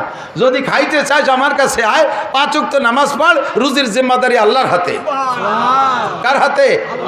আল্লাহ রুজি দিতে পারে কি পারে না? আল্লাহ কোনো আসবাব ছাড়াও দিতে পারে কি পারে না? আল্লাহর যুদ্ধ করতে হাতিয়ার লাগে না, কতক্ষণ ঠিক না? নগদে প্রমাণ। আবার আল্লাহর খাওয়াইতেও কোনো ওসিল মাধ্যম লাগে না, বিনা মাধ্যমে আল্লাহ খাওয়াইতে পারে। আবার মাধ্যম আল্লাহ তৈরি করে দিতে পারে, আপনি যেটা ভাবছেন সেটা ছাড়া আল্লাহ অন্য টাক দিয়ে দিতে পারে, কতক্ষণ ঠিক না? আল্লাহ তাআলা অস্ত্র ছাড়া যুদ্ধ করতে পারে। সমস্ত রাষ্ট্রীয় ক্ষমতা শেখ হাসিনার হাতে ছিল, বিডিআর তার কাছে, পুলিশ সব তার, সেনাবাহিনী তার, আনসার তার, র্যাব ছিল তার, নৌবাহিনী তার, বিমান বাহিনী তার, বাংলাদেশের সব অস্ত্র প্রধানমন্ত্রীর হাতে। কয়জন পুলাপান পোলাপান খালি হাতে কয়জন পোলাপান যে মিছিল দিছে ভয়তে সব ফেলাই দিয়ে দৌড়ে সাইডিয়া। এই যুদ্ধ কে করছে? এই যুদ্ধ সেনাবাহিনীর সাথে কে করছে? পুলিশের সাথে কে করছে? সরকারের সাথে কে করছে? যে আল্লাহ তাআলা ওই সমস্ত বড় বড় শক্তিশালীদেরকে শোয়াই দিয়েছে বিনা অস্ত্রে, সে আল্লাহ তাআলা আমারে তোমারে শোয়াতে পারে। যে আল্লাহ তাআলার এই ক্ষমতা আছে ওই আল্লাহ তাআলা বিনা ওসিলায় বিনা মাধ্যমে খাওয়াইতে। তবে আল্লাহ কয় আমারে কিছু দাও তাহলে কিছু নাও, আমারে কিছু দাও বাকিটা তুমি নাও। আমাকে দিতে হবে 1 নম্বরে 5 ওয়াক্ত নামাজ। এই জন্য নামাজ সবচাইতে শ্রেষ্ঠ ইবাদত। এর প্রতিদান 5টা। 1 নম্বরে আপনার রুজির অভাব থাকবে না।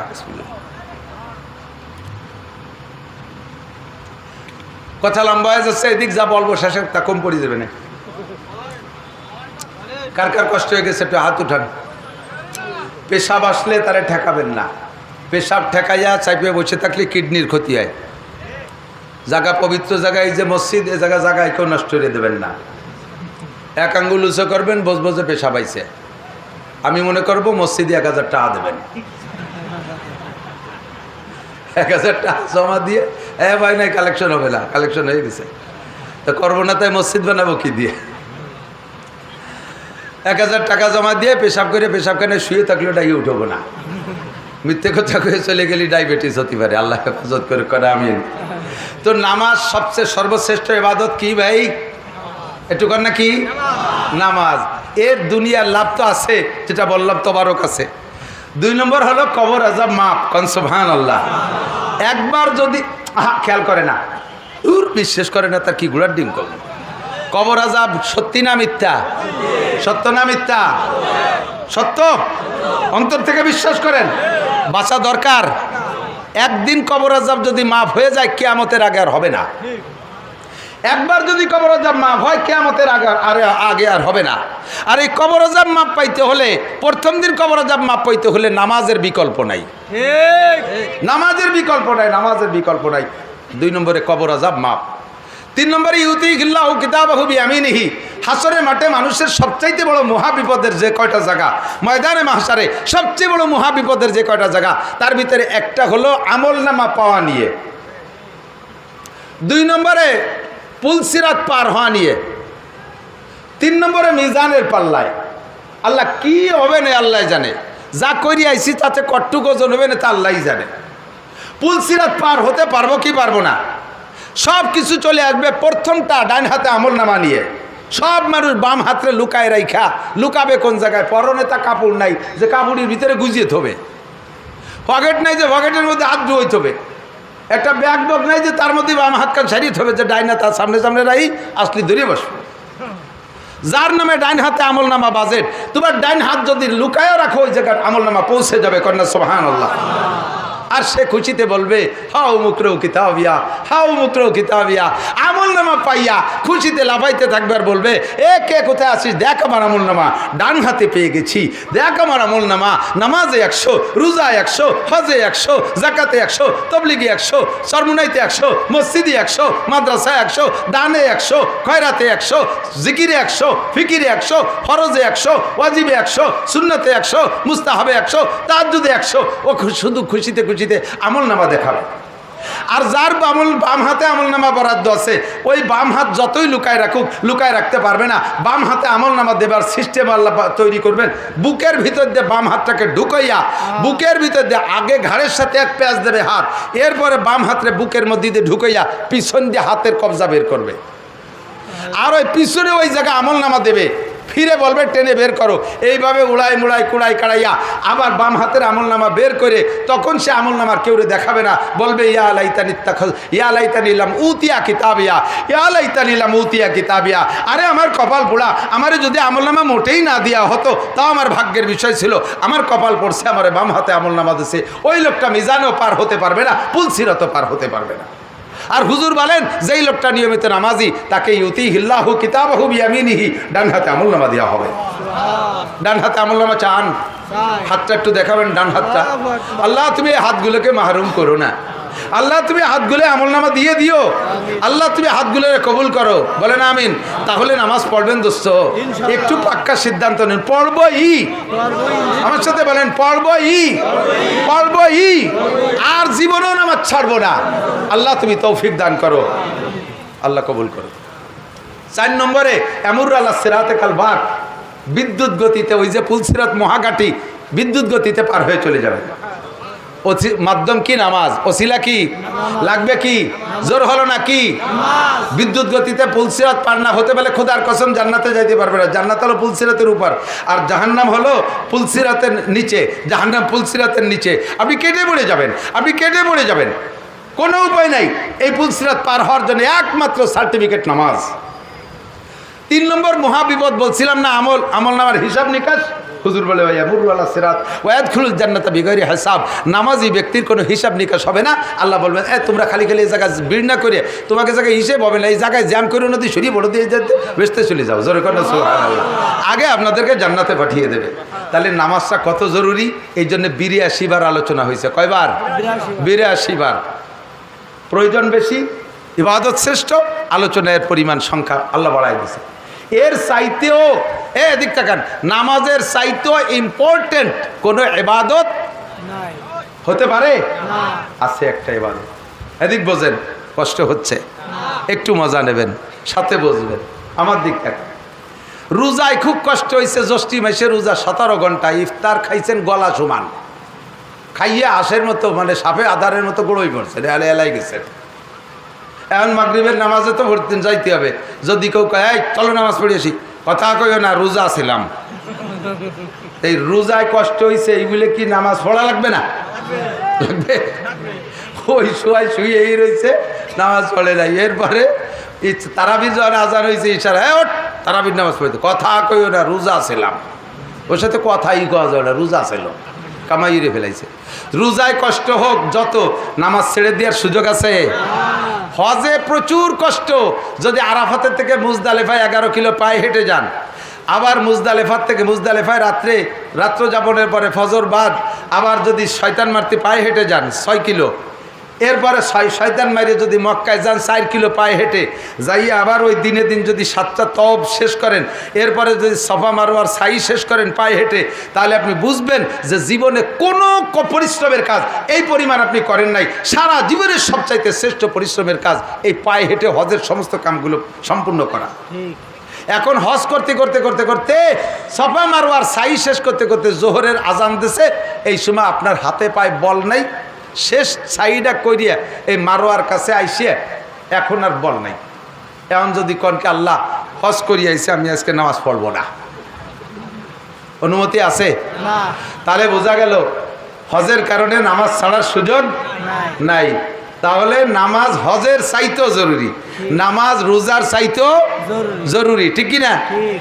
2 কোটি টাকা নিয়ে বেরোইছেন জাকাত দেবেন, বাড়ি বাড়ি জনদরদি, সারা দিন ভরে রোজা থেকে জাকাত দিতে দিতে সন্ধ্যা হয়ে গেছে, জাকাত দিয়ে এসে ইফতার খাইয়ে শুয়ে পড়ছেন, নামাজ পড়বো না।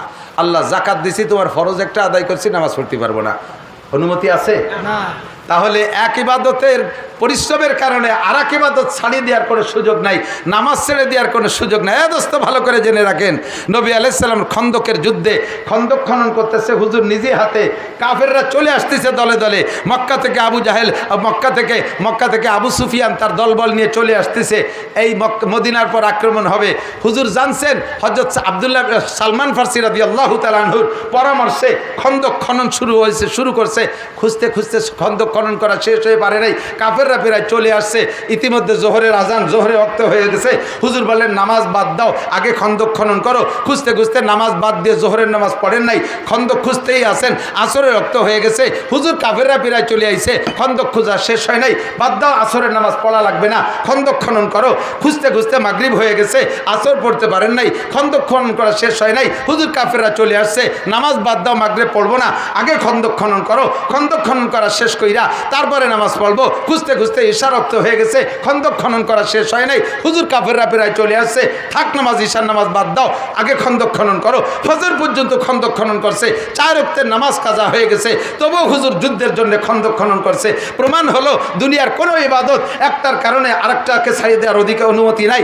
হজের কারণে নামাজ ছাড়ার অনুমতি নাই, জাকাতের কারণে নামাজ ছাড়ার অনুমতি নাই, রোজার কষ্টের কারণে নামাজ ছাড়ার অনুমতি নাই। জিহাদ এমনই একটা ইবাদত যার কারণে 4 ওয়াক্ত নামাজ পর্যন্ত ছেড়ে দেওয়ার অনুমতি পেয়েছে। প্রমাণ হলো যে জিহাদ নামাজের চাইতে জায়গা বিশেষ গুরুত্বপূর্ণ। কথা বলেন ঠিক ঠিক না?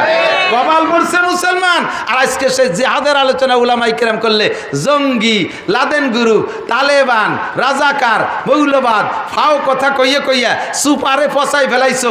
এখন আল্লাহ পাক রব্বুল আলামিন সুযোগ মতো সবকিছু ঠিক করে দিচ্ছে। কথা বলেন ঠিক ঠিক না? আমাদের বলা লাগতেছে না, ইন্না বাচ্চা রব্বিকাল শাদীদ। যারা এই জিহাদের আলোচনা করলে তাদেরকে জঙ্গি মঙ্গি বলে গালি দিয়েছে, খুদার কসম তারা কাফের হয়ে গেছে। কোরআন শরীফের আয়াতকে অস্বীকার করেছে, তারা কাফের হয়ে গেছে। চাই আমলিগলা হোক, চাই বিএনপিওয়ালা হোক, জাতীয় পার্টি হোক, যে দলই হোক না কেন, জাতি করে বড় আলেমও হয় তবুও সে কাফের হয়ে গেছে। আর স্বামী যদি কাফের হয়, তার ঘরে মুসলমান স্ত্রী থাকলে বউটা তালাক হয়ে গেছে। সেই স্ত্রী নিয়ে ঘর করলে জেনার গুনাহ হবে, ওর পরে যে কটা পয়দা হবে সব জারিউর বাচ্চা পয়দা হবে। ওই অবস্থায় মারা গেলে তার জানাজা পড়া যাবে না, মুসলমানের কবরস্থানে তারে দাফন করা যাবে না। আমরা তো ব্ল্যাঙ্ক শহীদ বলে ডাকসার, শহীদ গয়েশ্বর চন্দ্র, শহীদ হরিপদ, শহীদ একেবারে তোমার বাপের সম্পত্তি ধরে টাইম দিয়ে সিঁড়ে ভাত হাতে ধরাই দিলে। সাবধান, ফত অত তাড়াতাড়ি দেওয়া যাবে না। তবে যেটা দিছি এটা সত্যি, 100 সত্যি দিছি। জবানকে কন্ট্রোল করেন। আপনার বিবেকে বাধা, বিবেকে মেনে নিতে নাও পারে, আপনার মাইন্ডে নাও মেনে নিতে পারে, তবে আল্লাহর কোরআন, রসুলের হাদিস, শরীয়তের বিধানের জায়গায় যাইয়া কখনো জবান খুলবেন না, ওর এগেনস্টে কখনো কথা বলবেন না। কোরআন এ জামানায় চলে না, কোরআনেও সমস্যা আছে। কইছেন এক দরবেশ, আর কোরআনের সমস্যা আছে না তোর সমস্যা আছে, জায়গায় বসে দেখ। সারা জীবন ধরে যদি বলছি যে চাচা মন্ত্রী মহোদয় রমজান মাসে মসজিদে এতেকাপ করার লোক পাওয়া যাচ্ছে না, এবার আপনারা মন্ত্রী কয়জন এতেকাপে বসেন। এ যদি কোনো মসজিদের হুজুর কইছে তাহলে হুজুরি চাকরি থাকছে না? ননসেন্স মৌলবি, কমন সেন্স বলতে কিছু নেই। হ্যাঁ, আমি যদি মন্ত্রী যদি আজকে এতেকাপে বসি রমজানে, আমার উম্মতের কি উপায় হবে? চেয়ারম্যান বসবে না উম্মতের চিনতে, মেম্বার এতে কাপে বসবে না উম্মতের চিনতে, উপজেলা চেয়ারম্যান এতে কাপে বসবে না উম্মতের চিনতে, এমপি বসবে না তার সিটের চিনতে, মন্ত্রী বসবে না মন্ত্রণালয়ের চিনতে, শিল্পপতি, রাষ্ট্রপতি, ভগ্নিপতি, দুলোভাই একটাও বসবে না এতে কাপে যার যার জায়গার চিনতে। আল্লাহ তাআলা কায় এতে কাপে বসায় দেবো রমজানের 6 মাস আগে, ধীরে ধীরে জেলখানে এতে কাপে বসাই দিচ্ছে। কতক্ষণ ঠিকই ঠিক না? আরে একদল রে বসাই দিয়ে তোমরা বাইরেতে খুশিতে চেদ্রাইও না। ওই আল্লাহ সেই আল্লাহ যে আল্লাহ ওকে বসাইছে আবার আমারও বসাতে পারে। কতক্ষণ খালি এক সাইডে ব্যঙ্গ ঠাট্টা করবো। ফাতাবিরু ইয়া উলিল আবসার, আর একজনের বিপদ দেখে নিজে শিক্ষা গ্রহণ করো, শিক্ষা গ্রহণ করো। বেশি লাফাইও না, বেশি দাঙ্গা হাঙ্গামা করো না, লুটতারাজ বেশি করো না। যেই হাত দিয়ে লুট করছো ওই হাতের মালিক তুমি না, প্যারালাইসিস করাই দিতে পারে কি পারে না আল্লাহ? যেই জায়গা তুমি দখল করেছো আল্লাহ পাক তোমার হাত থেকে ছুটে তোমাকে কান ধরে রমজানের গিয়ে কাবে বসাই দিতে পারে। পারে পারে? সাবধান, সতর্ক থাকবো। তাহলে আমাদের শরীয়তের বিধান মানবো। সবগুলো নামাজের চাইতে জরুরি যে বিষয়টা আমি প্রমাণ করলাম, এর মানে এটা নয় যে ওই নামাজ আর কোনোদিন পড়া লাগে নাই। হুজুর বড় আফসোস করছেন, কাফেররা ধ্বংস অনিবার্য, যে তারা আমাদের পর আক্রমণ করার কারণে আক্রমণের সিদ্ধান্ত আমাদের সাথে লড়াই করবে, আমাদেরকে শেষ করবে। যার কারণে আমি বাঁচতে জন্য 4টি ওয়াক্ত নামাজ আমার পড়তে সময় মতো পারলাম না। আল্লাহ পাক তাদেরকে ধ্বংস করবে। আল্লাহ তাআলা ধ্বংস করিয়ে দিয়েছে। ও খন্দকের যুদ্ধ কাফেররা পরাজিত হয়েছে, ওহুদের যুদ্ধে পরাজিত। নবী পাক 27টা যুদ্ধের নেতৃত্ব দিয়েছেন নিজের জীবদ্দশায়। একটা যুদ্ধে হুজুর পরাজিত হন নাই। ওহুদের যুদ্ধে সামান্য একটু পা পিছলে গেছে, এরপরে আবার মুসলমানদের জয়ই হয়ে গেছে। কথা বলুন ঠিক ঠিক না? আরেকটা বিষয়, এই জন্যে জিহাদের আলোচনা হয়েছে কোরআন শরীফের ভিতরে 682 বার। নামাজ শুধু 82 বার, আর জিহাদ 682 বার। আরো ভেরি ভেরি ইম্পর্টেন্ট আর একটা বিষয় খুব জরুরি, এইটা বিষয় নিয়ে আল্লাহ তাআলা 62 বার আলোচনা করেছেন। 62 বার। কয়বার? সেটা হলো তাকওয়া। বলেন কি? কি নাম? তাকওয়া। বোঝেন? তাকওয়া মানে ভয়। অনেক ব্যাখ্যা বুক্ষর সংক্ষিপ্ত তর্জমা হলো ভয়। কার ভয়? আল্লাহর ভয়। হাসিনের ভয়? খালেদার ভয়? ইউনুস কাকার ভয়? এরশাদ চাচার ভয়? আর্মির ভয়? র্যাবের ভয়? এই কথা কয় না কে? সমন্বয়কদের ভয়? কোনো ভয় না। ভয় কার? আল্লাহ। আরে এদের ভয় সাময়িক, মারিয়ে ফেলার পরে আর কিসির ভয়? বাঘরে ভয় পায়, ধরে ছিঁড়ে বুড়িয়ে খেয়ে ফেলবে। খাওয়া হয়ে যাওয়ার পরে আর তার বাঘরে ভয় করা লাগতেছে না। সাপরে ভয় পাই, ঠোক দেবে, কামড় দেবে, পড়ে যাবো, মরে যাবো, মরার পরে আর ভয় নাই। আগুনরে ভয় পাই, পোড়ায় মারিয়ে ফেলবে, মরার পরে আর ভয় নাই। বাপরে ভয় পাই, থাপ্পড় দেবে, বাড়ায় মারিয়ে ফেলবে, মরার পরে ভয় নাই। জজরে ভয় পাই, ফাঁসি দেবে, মরে যাবো, মরার পরে ভয় নাই। কিন্তু আল্লাহ এমন জাত, যার ভয় দুনিয়া আখিরাতে, তার ভয়ের কোনো শেষ নাই। কথা বলেন ঠিক ঠিক না? যার ভয় স্থায়ী ভয়, আল্লাহ পাক তার নিজেই বলেন, ইয়া আইয়ুহাল্লাযীনা আমানুত্তাকুল্লাহ, হে আমার অন্ধ জগতের অটল বিশ্বাসী পাগলরা। ইয়া আইয়ুহাল্লাযীনা আমানুর মানে অন্ধ জগতের অটল, খেয়াল করে না, অন্ধ জগতের অটল বিশ্বাসী পাগল আপনারা। আপনাদেরকে এই পাগল মানে ল্যাংটা হয়ে বাজার দিয়ে ঘুরে বেড়ানো পাগল না, মহাব্বতের পাগল। কথা কন, ছেলে এত বড় শৈল মাছ একটা ধরিয়ে নিয়ে আসে, ভিটি থামাতে, আরে হারামজাদা পাগল, এ বালি কোন জায়গা? কি কইছেন জানেন? ছেলে এত বড় শৈল মাছ নিয়ে আসছে, আপনি খুশি না বেজার? খুশি হইয়া ছেলেরে কইছেন জাইরুর বাচ্চা, ফার্সিতি কইছেন হারামজাদা। হারামজাদার মানে হলো জারজ সন্তান। কি বলেছেন? আসলে কি জারজ সন্তান? এটা আমাকে খুশির গালি, তবে হারাম বলা জায়েজ নেই। ইসলামী স্টেট হলে সন্তানদের যদি বাপে হারামজাদা বলে গালি দেয়, আর ছেলে যদি বাপের নামে মামলা দেয়, স্যার আমার আব্বা আমারে হারামজাদা বলছে, বিচার চাই, তখন ওই বাপ কোর্টে যাইয়া জবাব দেওয়া লাগবে, কেন তুমি সন্তানরে হারামজাদা বলছো? এই হারামজাদা বলার তর্জমা কি জানেন? তার মানে তোমার স্ত্রীর নামে তুমি জেনার অপবাদ দেছো, এইটা তোমার অবৈধ সন্তান, তাই তুমি বলছো। তাতে প্রমাণ করছে যে তুমি তোমার স্ত্রীকে অপবাদ দিচ্ছ, তোমার স্ত্রী আর এক জায়গায় জেনা করে গর্ভধারণ করে এই সন্তান জন্ম দিচ্ছে, এই জন্য এটা হারামজাদা, তুমি তার হারামজাদা কইছো। এবার বলো তোমার স্ত্রী কার সাথে অন্যায় করছে? 4 জন সাক্ষী আনো। 4 জন সাক্ষী যদি স্ত্রীর এগেনস্টে পেশ আপনি করতে না পারেন, সামানি না জালদা, পিঠি তেল মাখায় রেডি হবেন, 80 জুতোর বাড়ি, 80 চাবুক খাইয়ে আসতে হবে। যদি কেন স্যার আমি বাড়ি খাতে সহ্য হচ্ছে না, আমি বাড়ি পারবো না, কেন তাহলে 6 মাস জেল খেটে যা। এক হারামজাদায় 6 মাস। এবার খুশি, আরে পাগল তুই গোল্ডেনে প্লাস, তাই পাগলে কি গোল্ডেনে প্লাস করেনি? এই পাগল সেই পাগল না। আল্লাহ পাক মোহাম্মতের সাথে ডাক দিয়ে বলে, ইয়া আইয়ুহাল্লাযীনা আমানু, হে আমার অন্ধ জগতের অটল বিশ্বাসী পাগলরা, ইত্তাকুল্লাহ। আরে জজরে ভয় পাবি পা, পুলিশে ভয় পাবি পা, বাঘরে ভয় পাবি পা, বাপরে ভয় পাবি পা, আগুনরে ভয় পাবি পা, যারে ভয় পাবি পা। ওই ভয়ের একটা লিমিট আছে, ভয়ের একটা সীমারেখা আছে, মরণ পর্যন্ত শেষ। আমি আল্লাহরে ভয় পা, ইত্তাকুল্লাহ, আমি আল্লাহরে ভয় পা। আরে আমি দুনিয়ায় তোর পর হস্তক্ষেপ করতে পারি, আখেরাত তো রয়েই গেল, আমার সামনে আসতে হবে, জবাব তোরে দিতে হবে। মাদা আমিলা বিমা আলিমা। 2.5 ঘন্টা মৌলানা নাসিরের বয়ান শুনলি, এর আগের হুজুরের বয়ান শুনলি, জীবন ভরে কতটা শুনলি, আমল করছিস কতটুকু কইয়া যা। নামাজের কথা শুনছিস, পড়িস নাই কেন? রোজার কথা শুনেছিস, রাখিস নাই কেন? হজের কথা শুনেছিস, আদায় করিস নাই কেন? জাকাতের কথা শুনেছিস, আমল করিস নাই কেন? পর্দার কথা শুনেছিস, আমল করিস নাই কেন? দাড়ির কথা শুনেছিস, রাখিস নাই কেন? আরে সুন্নতের কথা শুনছিস, আদায় করিস নাই কেন? সব জবাব আল্লাহর কাছে দেওয়া লাগবে কি লাগবে না? ইত্তাকুল্লাহ, ভয় পাও। এই গরমকালে কষ্ট হয়ে যাওয়া করতে। আল্লাহ, ও যুবক, 40-এর কম বয়স যাদের, আমি তাদের সাথে একটু বেয়াদবি করবো। অবশ্য বেয়াদবি না, আমার বয়স তো 50-এর বেশি, তারা আমার ছোট, আমি তাদের আদেশ করতে পারি। আজকে আমার ছাত্রর মতো বসছেন না আপনারা, আমি আপনাদের উস্তাদ, মেনে না নিলে আমার কথা আপনার ভিতরে ঢুকবে না। তো 40-এর কম বয়স যাদের, তারা একটু হাত জাগাবেন। 40-এর কম যাদের বয়স, অত্যন্ত খুশি হলাম বেশিরভাগই। 40-এর কম 6, 8, 10 বছর, 5 বছর, 2 বছর, 1 বছর কেবল চোখ ফুটছে, সবই 40-এর কম। তো যুবক 40-এর পরে যাইয়া গুনাহ করার চাহিদা কমে যায়, এই জন্য 40-এর আগের টাইমটা ধরছি আমি। বুড়োরা এমনি মুনিশি হয়ে গেছে, হাঁটুতি বল নাই, সোহে পাওয়ার নাই, কতক্ষণ ঠিক বসে থাকলে থরথরে কাঁপতে কাঁপতে পড়িয়ে যায়, আকাম করার বল নাই, এই জন্য তো বয় আস্তাগফিরুল্লাহ। তোমাকে ওই বুড়ো কালে আস্তাগফিরুল্লাহ ও সাইদে সুদে বড়ানো লাগে না, এমনি আস্তাগফিরুল্লাহ হয়ে গেছে, কতক্ষণ না কে? শেখ সাদি রহমাতুল্লাহ আলাইহি বলেন, সিংহের মতো শক্তিশাহ সব হয়ে গেছে গত, কোনো মতে আজ বেঁচে আছি ভাই খ্যাকশিয়ালের মতো, বুড়ো খ্যাকশিয়ালের মতো। আগে যৌবনকালে সালতানগর কান্দা বলমারির মানুষ রাতের বেলায় হেসাক ধরাইয়া কাজি করছে, আর সেই বুড়ো এখন বসে বসে গুনো টিবরি মারে, খ্যাকশিয়ালের মতো বসে গেছেন। এই জন্য ও বুড়োরে দিয়ে তওবা হারানোর দায়িত্ব আমার না, উনি তওবা হয়ে গেছে।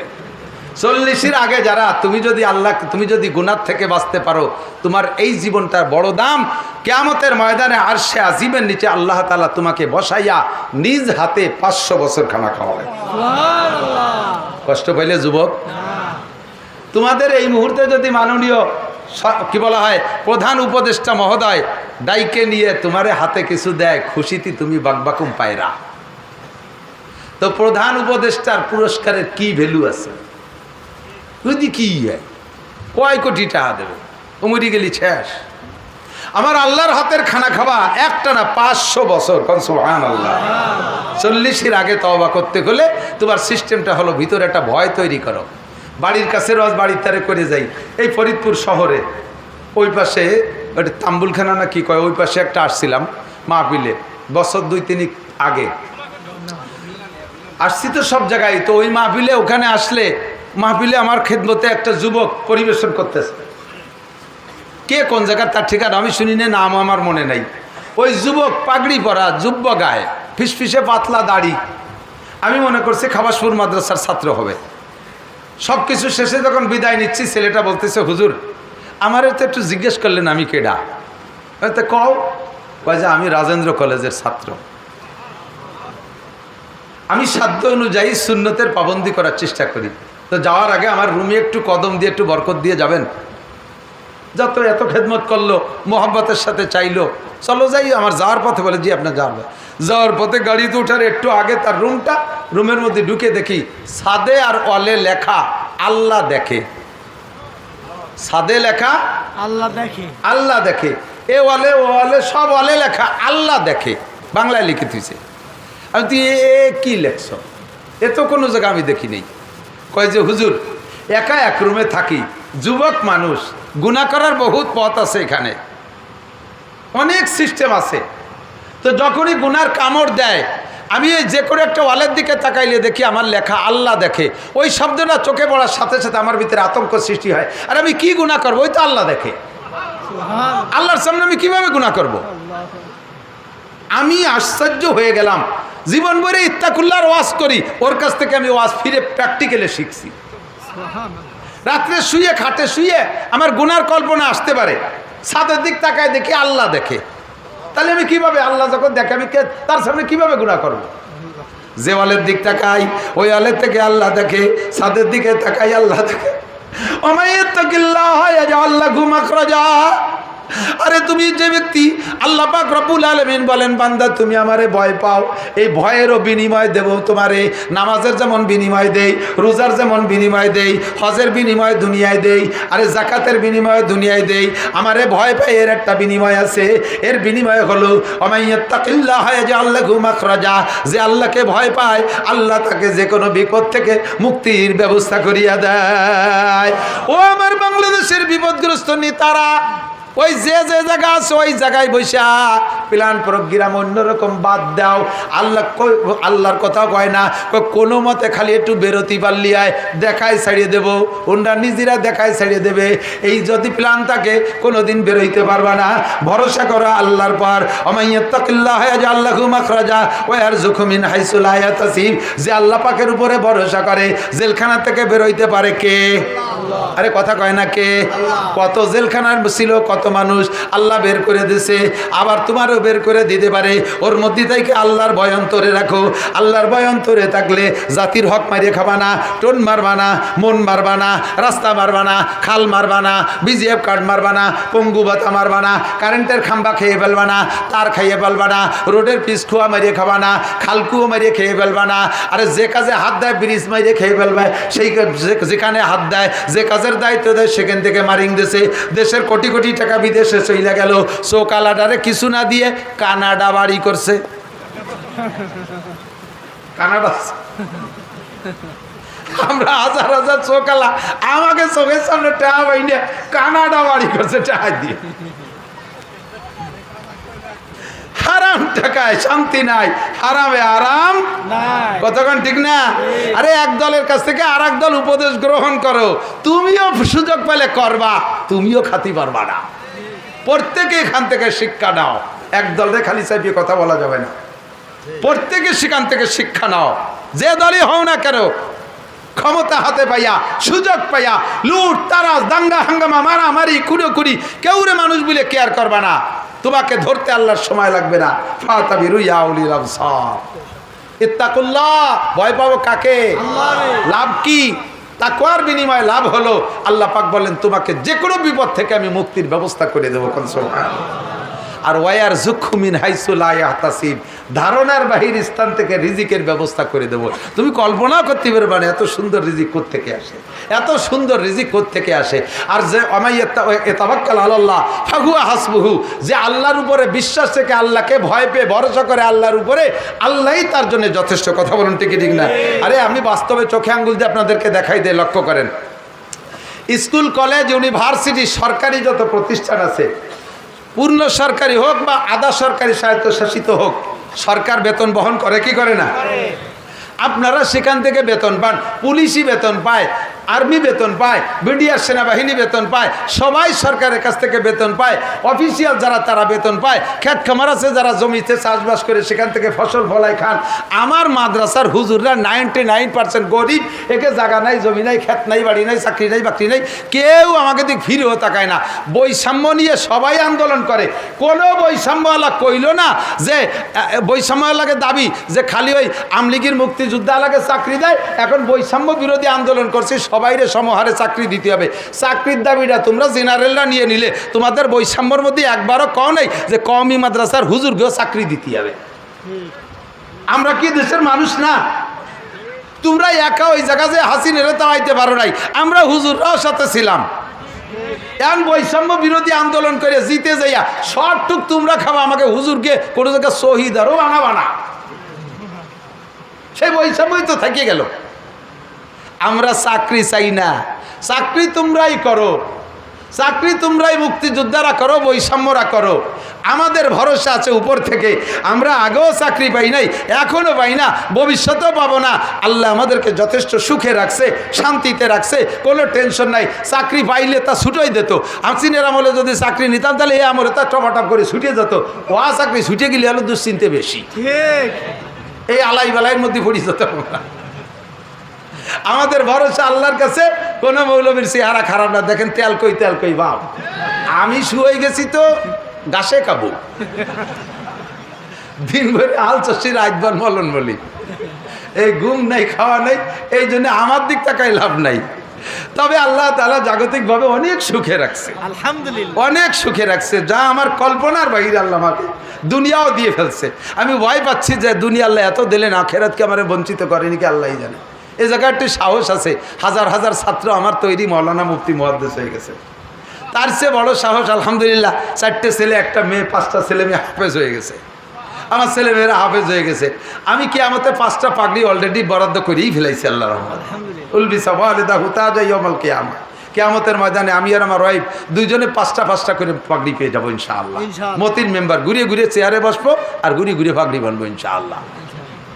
তা আখেরাতে ইনশাআল্লাহ বঞ্চিত হব না, একিনার বিশ্বাস আছে। আল্লাহ পাক উলামায়ে কেরামকে চাকরি বাকরি খেত খামার ছাড়া, দেখেন এত তাড়াতাড়ি 1.5 বছর 2 বছরের ভিতরে কি সুন্দর ঘর বানাইছে। একটা স্কুল এমপিও ভুক্ত করার জন্য কয় বছর পর্যন্ত শিক্ষা ভবনে যাইয়া ফাঁসা ঘষতি ওই জায়গার দুগলো চামড়া ছুটি ফেলাই দিচ্ছে। মাস্টারের ভাষার প্যান্টের তালি দেওয়া হয়ে গেছে। এত ভাষা ছেড়ে কি জন্য? ওই শিক্ষা ভবনের সামনে যে ঘষাঘষি হতে তারপরেও তার সে এমপিও ভুক্ত হয় না। সে স্কুলের বেড়া নাই, নাই, নাই, পায়খানার মধ্যে গাদা মারি এগিয়ে ধুয়ে গেছে কিনা তার। আর আমার বাথরুমগুলো যে দেখেন দি, ওর মধ্যে বসে খাবারও খাওয়া যায়, ওর মধ্যে বসে খানাও খাওয়া যায়, বিলকুল কোনো গন্ধ নেই। জানো আমাদের সকল মাদ্রাসায় ভরসা মাত্র আল্লাহর উপরে। ওমাই ইয়াত্তাকিল্লাহ ইয়াজআল লাহু মাখরাজা। এত বড় মসজিদে দেয় না যে পিলার খাড়া হয়ে তুইছে, এ ওইই যাবে, হয়েই যাবে ইনশাআল্লাহ। কথা বলেন ঠিক ঠিক না? আল্লাহ কবুল করুক, বলেন আমিন। তো আপনিও যদি আল্লাহর ভয় অন্তরে রাখেন, আল্লাহর পর ভরসা রাখেন, আল্লাহ আপনাকে বিপদ থেকে মুক্তি দেবে, আল্লাহ আপনাকে রিজিকের ব্যবস্থা করবে।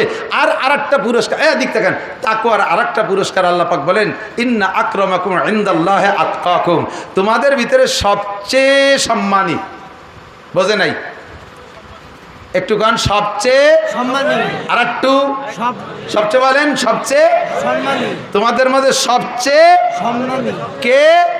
যিনি প্রধান উপদেষ্টা, এলি কথা কয় না, যিনি প্রধানমন্ত্রী না, যিনি স্বরাষ্ট্রমন্ত্রী না, যিনি দলের সাধারণ সম্পাদক, কোথায় হারিয়ে গেছে খুঁজে পাওয়া যাচ্ছে না, সম্মানী, ওর মধ্যে কোনো সম্মানই নাই। ইদানিং আমি বহুত অফার পাচ্ছি, বিভিন্ন দলের থেকে অফার পাচ্ছি, সামনে সম্ভাবনা।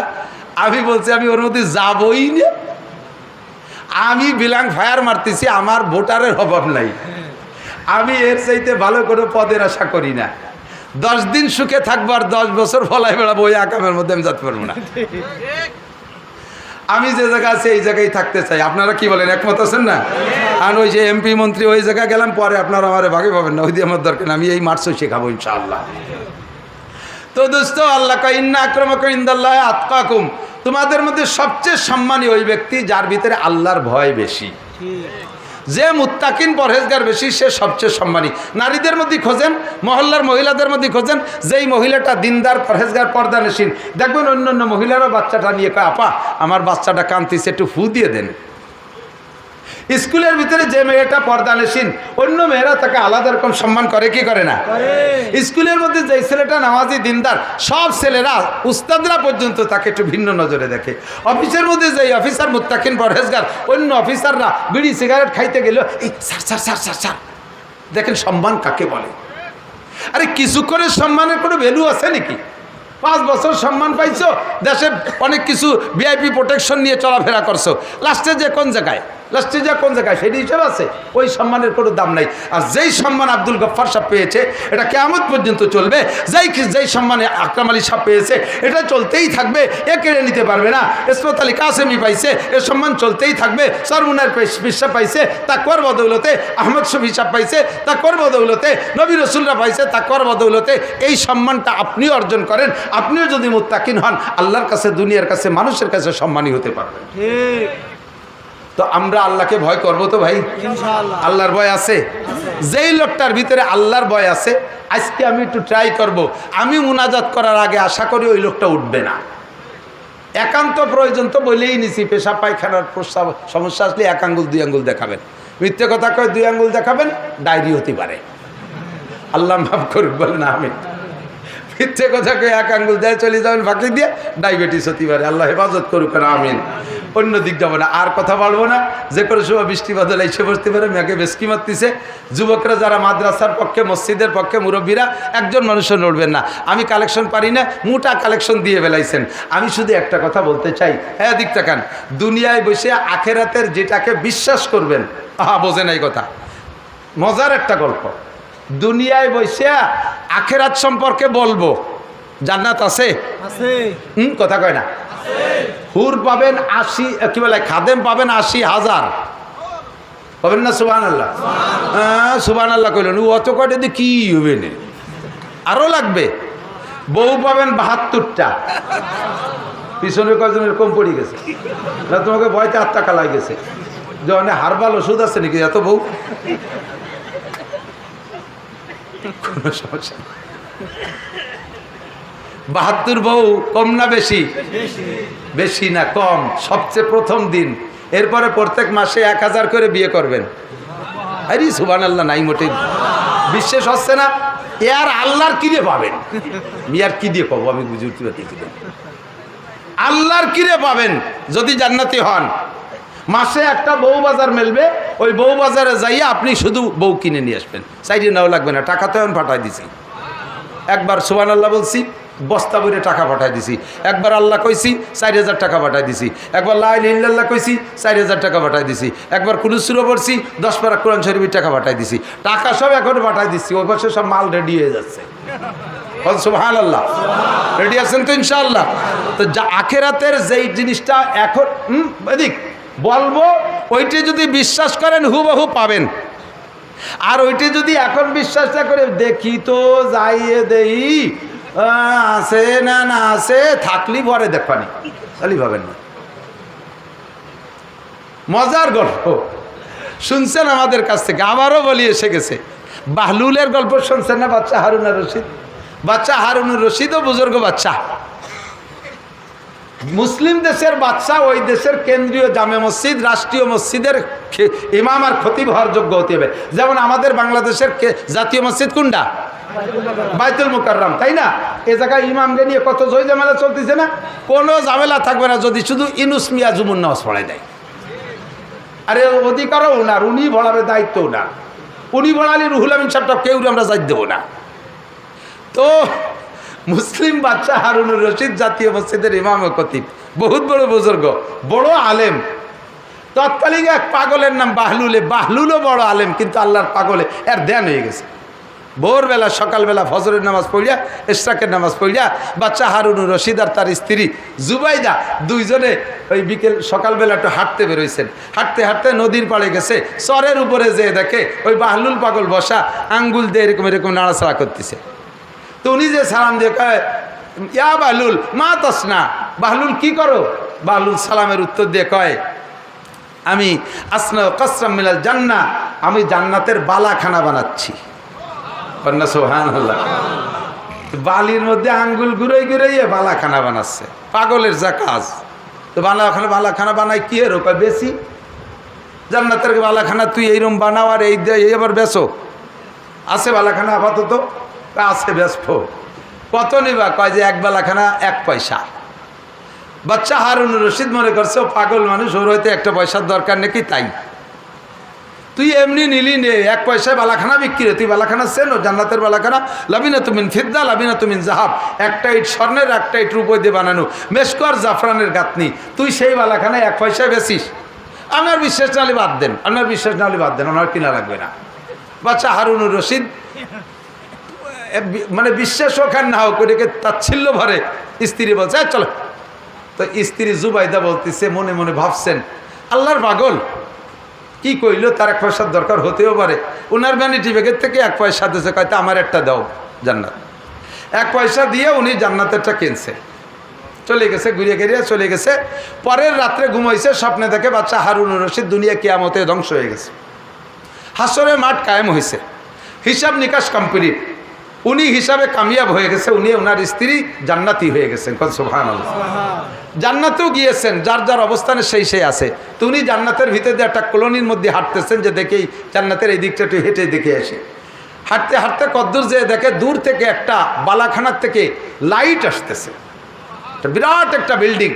উনি ওইটার আলোর চমকে তার কাছে গেছে, দেখি কি এত সুন্দর, সবই তো ভালো, তার মধ্যে ওইটা একটু ব্যতিক্রম কেন? কাছে যে দেখে সেই বিল্ডিং, গেটে লোক দাঁড়ানো, সালাম দিয়ে কয় মানান্তুম, তোমরা কারা? নাহনু হেরাস, আমরা পাহারাদারের গেটের দারোয়ান। তে বালাখানা এটা এত সুন্দর? হ্যাঁ এটা বালাখানা, জান্নাতের বালাখানা। এটা কার? কয় যে গেটে লেখা আছে, দেখেন গেটে লেখা দেখে লি জুবাইদাতা, এটা জুবাইদার বালাখানা। তো বাচ্চা হারুনুর রশিদ ওনাদের বলতেছে, জুবাইদা আমার স্ত্রী, একই সাথে বেচতে ঢুকলাম, তার জন্য আলাদা বালাখানা? এ বালাখানা এর ভিতরে তো আমার ঢোকার অধিকার আছে না? কয় যে না, আপনার ঢোকার অধিকার নাই, আপনি যেতে পারবেন না, এটা জুবাইদার বালাখানা, সে না যা বলতে যাইতে পারবে না, ওনার ঢুকতে দেয়নি। জিজ্ঞেস করছে এই বালাখানা কোত্থেকে পাইল? সব বিল্ডিংয়ের থেকে ব্যতিক্রম। ওরাই বলতেছে যে গতকালকে এই বাহলুলের কাছ থেকে যেটা কেনছে না, এইটা হলো সেই ডিয়া। ঘুম ভেঙে গেছে, তাহাজ্জুদ পড়ছেন, ফজরের নামাজ পড়ছেন, বুঝতেই পারতেছে না কি দেখলাম। স্ত্রীরে না কইয়ে চিন্তা করছেন যে বাহলুলের কাছ থেকে তাহলে আজকে আমার একটা কিনতে হবে। যদি স্ত্রীরে কই তাহলে তো সে আর একটা কিনবে, জুবাইদার হবে দুটি, আমার হয়ে যাবে একটা। তা না তার বলবে না, গোপন রেখা দুইজন আবার ঘুরতে পেরে যে দেখে বাহলুল বসা। সালাম দিয়ে কয় কি করো? কয় বালাখানা বানাই। বালাখানা বানায় কি করো? কয় বেশি। তা আজকে বেসবা? কয় হ্যাঁ বেসবো। কত নিবা? কয় যে কত দেবেন? কয় তুমি বলো। কয় যে আমি বললে আপনার পুরো রাষ্ট্রের সব সম্পদের অর্ধেক দিলে আপনাকে একটা বালাখানা দেওয়া হবে না। এমনকি পুরো রাষ্ট্র ধরেও যদি লিখে দেন আপনাকে বালাখানা দেওয়া হবে না। কেন দিবা না? তুমি 1 পয়সায় বেচো। কয় যে গতকাল কিনলে 1 পয়সায় দিতাম, আজকে বালাখানা দেখে আইছো তারপরে কিনতে আইছো, আজ পাবা না। না দেখে বিশ্বাস করে যদি কাল কিনতে তাহলে অবশ্যই পেয়ে যেত 1 পয়সায় বালাখানা। আর আজকে জান্নাতে দেখে আসছো, তাই না? রাত্রে স্বপ্নে দেখছো, পাবা না। সারা দুনিয়া দিলেও পাবা না। তো দোস্ত, ইউমিনুনা বিল গায়ব, নবী পাক বলেন মান বানা মসজিদাল লিল্লাহ বানাল্লাহু লাহু বাইতান ফিল জান্নাহ। যে আল্লাহর ঘর মসজিদ বানায়া দেয়, আল্লাহ তাআলা তাকে জান্নাতের মধ্যে বালাখানা বানায়া দেয়। কোন সুবহানাল্লাহ। কথাকে বিশ্বাস করে যদি আল্লাহর ঘর মসজিদে আপনি বাকি কাজ করে দেন, তাহলে আপনাকে আল্লাহ জান্নাতে বালাখানা বানায় দেবে। কোটি কোটি টাকার সম্পদ রেখে চলে গেছে, জেলখানার ভিতরে বসে একটা সিগারেট কিনা খাওয়ার পয়সা পাচ্ছে না, তার টাকা দিয়ে 80,000 কর্মচারীতে বেতন নিচ্ছে, অথচ উনি একটা ট্যাবলেট কিনে খাওয়ার পয়সা পাচ্ছে না। নগদে প্রমাণ বাংলাদেশে আছে না নাই? কথা বলেন আছে না নাই? ও দোস্ত, আমার আপনার কপালে কি আছে জানি না।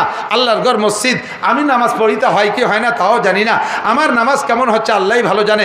এই মসজিদটা হবে, এখানে বেশিরভাগ নামাজ পড়বে আলেম তালবে ইলমরা, সঠিক নামাজ, শুদ্ধ নামাজ পড়বে। কিয়ামত পর্যন্ত কবরে শুয়ে শুয়ে এই হাজার হাজার আলেমদের সহি নামাজ আপনার আমল নামায় চলে যাবে, আপনার আমল নামায় চলে যাবে। আল্লাহ তাআলা আমাদের এই মসজিদের খেদমত করা তৌফিক দান করুক, বলেন আমিন। আল্লাহ বলেন, এই মোমেন চেনো না? মোমেনের একটা সার্টিফিকেট আমি বলে দেই, ইন্নামা ইয়ামুরু মাসাজিদাল্লাহি মান আমানা বিল্লাহ। যারা মোমেন তারা আল্লাহর ঘর মসজিদ নির্মাণ করে, আল্লাহর ঘর মসজিদ নির্মাণে সহযোগিতা করে, আল্লাহর ঘর মসজিদের সাথে সম্পর্ক রাখে, যাতায়াত করে মসজিদের সাথে, মসজিদের খেদমত করে। তৌফিক অনুযায়ী আমি এ মর্মে আর লম্বা ওয়াজ করব না। আব্বা চলে গেছে, মা চলে গেছে, এদিক তাকান। আপনারাও অনেকেই মিলাদ দেন, অনেকেই মিলাদ দেন। মিলাদের বিপক্ষে বলছি না, আমি মিলাদের পক্ষে রেখে একটা কথা বলি। মিলাদ দেন, জিলাপি খান, গরু খান, ইত্যাদি খাওয়ান। যতক্ষণ খাওয়ান অতক্ষণ নেকি, সর্বোচ্চ পেটে যতক্ষণ থাকে অতক্ষণ নেকি। আর মিলাদ আর গরু খান নেকি বছরের পর বছর পেটে থাকে না, চলতে থাকে না। কতক্ষণ? এক গাছের থেকে 1 কান কলা কেটে খেয়ে ফেললে 6 মাস পরে ওই গাছে আর 1 কান হয় না। কথা কয় না, বোঝে নাই? কলা গাছের কলা 1 কান কাটলে কি আর 6 মাস পর হয়? 1 বছর পর হয়? জীবনে আর হয়? আম গাছে একবার লাগাইলে কি একবার হয় না 50 বছর হয়? নারকেল গাছ 50 বছর নারকেল হয়, কাঁঠাল গাছ 50 বছর নারকেল কাঁঠাল ধরতে থাকে। কাজেই আমরা সব কয় ভাই হুজুর, আগেই বলছি আমার ছেলে মেয়েও হুজুর, আমরা ভাই বিরাদরও সব হুজুর। আমাদের মিলাদ দিতে হুজুর ডাকা লাগে না। আর আমি তো প্রত্যেক দিন মিলাদের বিশাল বিশাল বাহিনী নিয়ে দৌড়ি করতেই তাহলে থাকি। আমার 2টা মাদ্রাসায় প্রায় 1000 ছাত্র, আমার মিলাদের অভাব নাই। তারপরও আমি সিদ্ধান্ত নিয়েছি আমার আব্বা আমার রুহের মাগফিরাত এবং আমার পরকালের স্থায়ী সদকা হিসেবে আমার কিছু করতে হবে। আমার বাড়ির মসজিদে আমি যেটা সম্ভব 2টা মসজিদ আছে, একটা মাদ্রাসার মসজিদ, মহল্লার মসজিদ, তার ভিতরে যা পারছি দিছি। চলমান আমার মাদ্রাসার মসজিদে কাজ চলতেছে, সেখানেও নিয়ত আছে। কালেকশনের পরে যত লক্ষ টাকা বাকি থাকে ইনশাআল্লাহ আমিই করবো, ইনশাআল্লাহ। তা আপনার এই বাড়ির মসজিদ, মাদ্রাসার এই মসজিদ হবে কিয়ামতের ময়দানে। মসজিদটা আপনার জন্য ইমানদারির সাক্ষী দেবে, আপনার জান্নাতের ভিতরে বালাখানা বানাবে। মোহাব্বতের সাথে আগে যেটা দিয়েছেন মাদ্রাসায় দিয়েছেন, আল্লাহর ঘর মসজিদ নির্মাণ। ওরে দোস্ত, মাদ্রাসা রসুলের ঘর আর মসজিদ আল্লাহর ঘর। আল্লাহ কয় বান্দা আমার ঘর আমি করব না, আমার ঘর তুমি করে দিবা, তোমার ঘর আমি করে দেব। আমার ঘর তুমি করে দিবা, তোমার ঘর আমি করে দেব। আব্বা চলে গেছে কবরে, মা চলে গেছে কবরে, অথবা বুড়ো আব্বা মা সামনের পর আছে, এনি টাইম চলে যেতে পারে।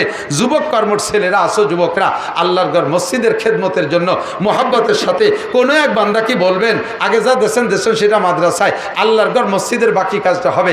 একজন মানুষ নিজ যোগ্যতায় বলবেন আমি এত 1000 টাকা দেব, রডে ছাদে রড লাগবে, আমি 1 টন আধা টন রড দেবো, 200 কেজি 500 কেজি রড দেবো। প্রাণ খুলে দোয়া করবো, আমিও মুসাফির, আল্লাহ তাআলা আপনাকে জান্নাতের মধ্যে বালাখানা দিক, ইব্রাহিম আলাইহিস সালামের সাথে জান্নাতি করে দিক। এইটা আপনার পরকালের সদকা জারি হিসেবে আল্লাহ কবুল করে নিক। সবাই বলেন আমিন, একটু জোরে বলেন আমিন। থাকলে কোনো আল্লাহর বান্দা বিত্তবান পয়সাওয়ালা থাকলে হতে পারে এর ভিতরে এমনও মানুষ আছেন যাকে আল্লাহ তাআলা তৌফিক দিয়েছে একাই মসজিদের বাকি কাজটা করে দিতে পারেন, এরকম মানুষও থাকতে পারেন। একটু মহাব্বতের সাথে একজন মানুষ বলবেন আমি এই কয় টাকা দেবো, আমি এই কয় টাকা দেবো। যেহেতু বড় কালেকশন আগে দেওয়া হয়ে গেছে, হয়তো অনেকে দুর্বল আছেন। কত? 1000। কি নাম? এনায়েত হোসেন 1000। কত? 500। কি নাম? আহমদ ভাই 500, বিলাল বিলাল ভাই 1000, সবাই বলেন আলহামদুলিল্লাহ। আচ্ছা 1000ই হোক, 1000 করে হাত উঁচু করেন তো। আপনি 1 মাস 2 মাসের মধ্যে দেবেন 1000 করে। আরে ভাই আমার মনে হয় সবাই দিতে পারেন। আমি একটু চাইছি আপনাদের কাছে, আপনাদের মসজিদের জন্য একটু আমি সবার কাছ থেকে হাত দেখতে চাই। 1000 করে টাকা দেবেন। 1000। আব্দুল সত্তার 2000, হারুন গাজী 1000, এই যে ছোট বাচ্চা কি নাম, হাসান গাজী 1000, আরাকাল্লার বান্দা 1000, 1000, 2000, 2000 প্রাণ খুলে দোয়া করব। আল্লাহ যেন আজকের এই মসজিদে যারা দান করতেছে জীবদ্দশায় একটা বার হলেও কাবা ঘর দেখার তৌফিক দান করো। বলবেন না আমিন? কাবা ঘর দেখবেন না? মাশাআল্লাহ। কি নাম ভাই? আবুল বাশার ভাই 500। আল্লাহ দান কবুল করেন, নেক হাত দারাজ করেন। যুবক কেউ উঠবা না, একের হজের দোয়া হবে, বুড়োরা কেউ উঠবেন না। মাত্র 2-5 মিনিটের ভিতরে কাজ শেষ করে দেবো। যান ভিতরে যান। 1500, 2000, 1000, 2500 আল্লাহর দিনের খিদমতের জন্য, আল্লাহর ঘর নির্মাণের জন্য, সদকায় জারিয়া, আব্বার রুহের মাগফিরাত, নিজের পরকালীন লম্বা নেকি পাওয়ার জন্য হাজার হাজার ওয়াক্ত নামাজের নেকি আপনি কবরে বসে পাইতে থাকবেন। কিয়ামত পর্যন্ত মসজিদ থাকবে তো নামাজের নেকিও পাইতে থাকবেন। আল্লাহু আকবার। আছেন আর কোন আল্লাহর বান্দা? কত? আবুল হাসান ওই যে 500। আরো 2-1 যান খাতা নিয়ে, আরো 2-1 যান। অনেক মানুষ হাত জাগাইছে, তাদের কাছে লেখা দিয়ে আসতে হবে। আজকে এই শেষ ফিনিশিং কালেকশনটা হবে, ব্যাক কালেকশনটা হবে মসজিদের জন্য মোহাব্বতের সাথে। সিদ্দিকুর রহমান চেয়ারম্যান সাহেব 10 বস্তা সিমেন্ট। আল্লাহ দান কবুল করেন। চেয়ারম্যান সাহেবকে আল্লাহ জাতির সঠিক সেবা খেদমত করা তৌফিক দান করেন। দোয়া নিয়ে যাবেন, আপনি টাকা না দিলেও অবশেষে দোয়াটা নিয়ে যাবেন। দেশের জন্য দোয়া অনিবার্য। দেশ বড় বিপদের ভিতরে আছে। ও যে পিছনে, ও যে ওই দিক, দেশ বড় বিপর্যস্ত অবস্থায় আছে। শান্তি বলতে কাহারও অন্তরে নাই। এমনি যারা জয় মনে করতেছেন তাদেরও শান্তির শেষ নাই। ভবিষ্যৎ কী হবে জানি না। এই জন্য আমরা দেশের জন্য দোয়া করব। সামনে নির্বাচনটা সুষ্ঠু হয় সেজন্য দোয়া করব। বিপদগ্রস্ত যারা, তাদেরকে বিপদ থেকে আল্লাহ তাআলা যথাযথ বিচারের পরে যেন তাদেরকে আল্লাহ মুক্তি দেয়, সে দোয়াও করব। আল্লাহ তাআলা আমাদের দোয়া কবুল করবেন। কেউ নড়াচড়া করবো না। শাহিদুল ইসলাম।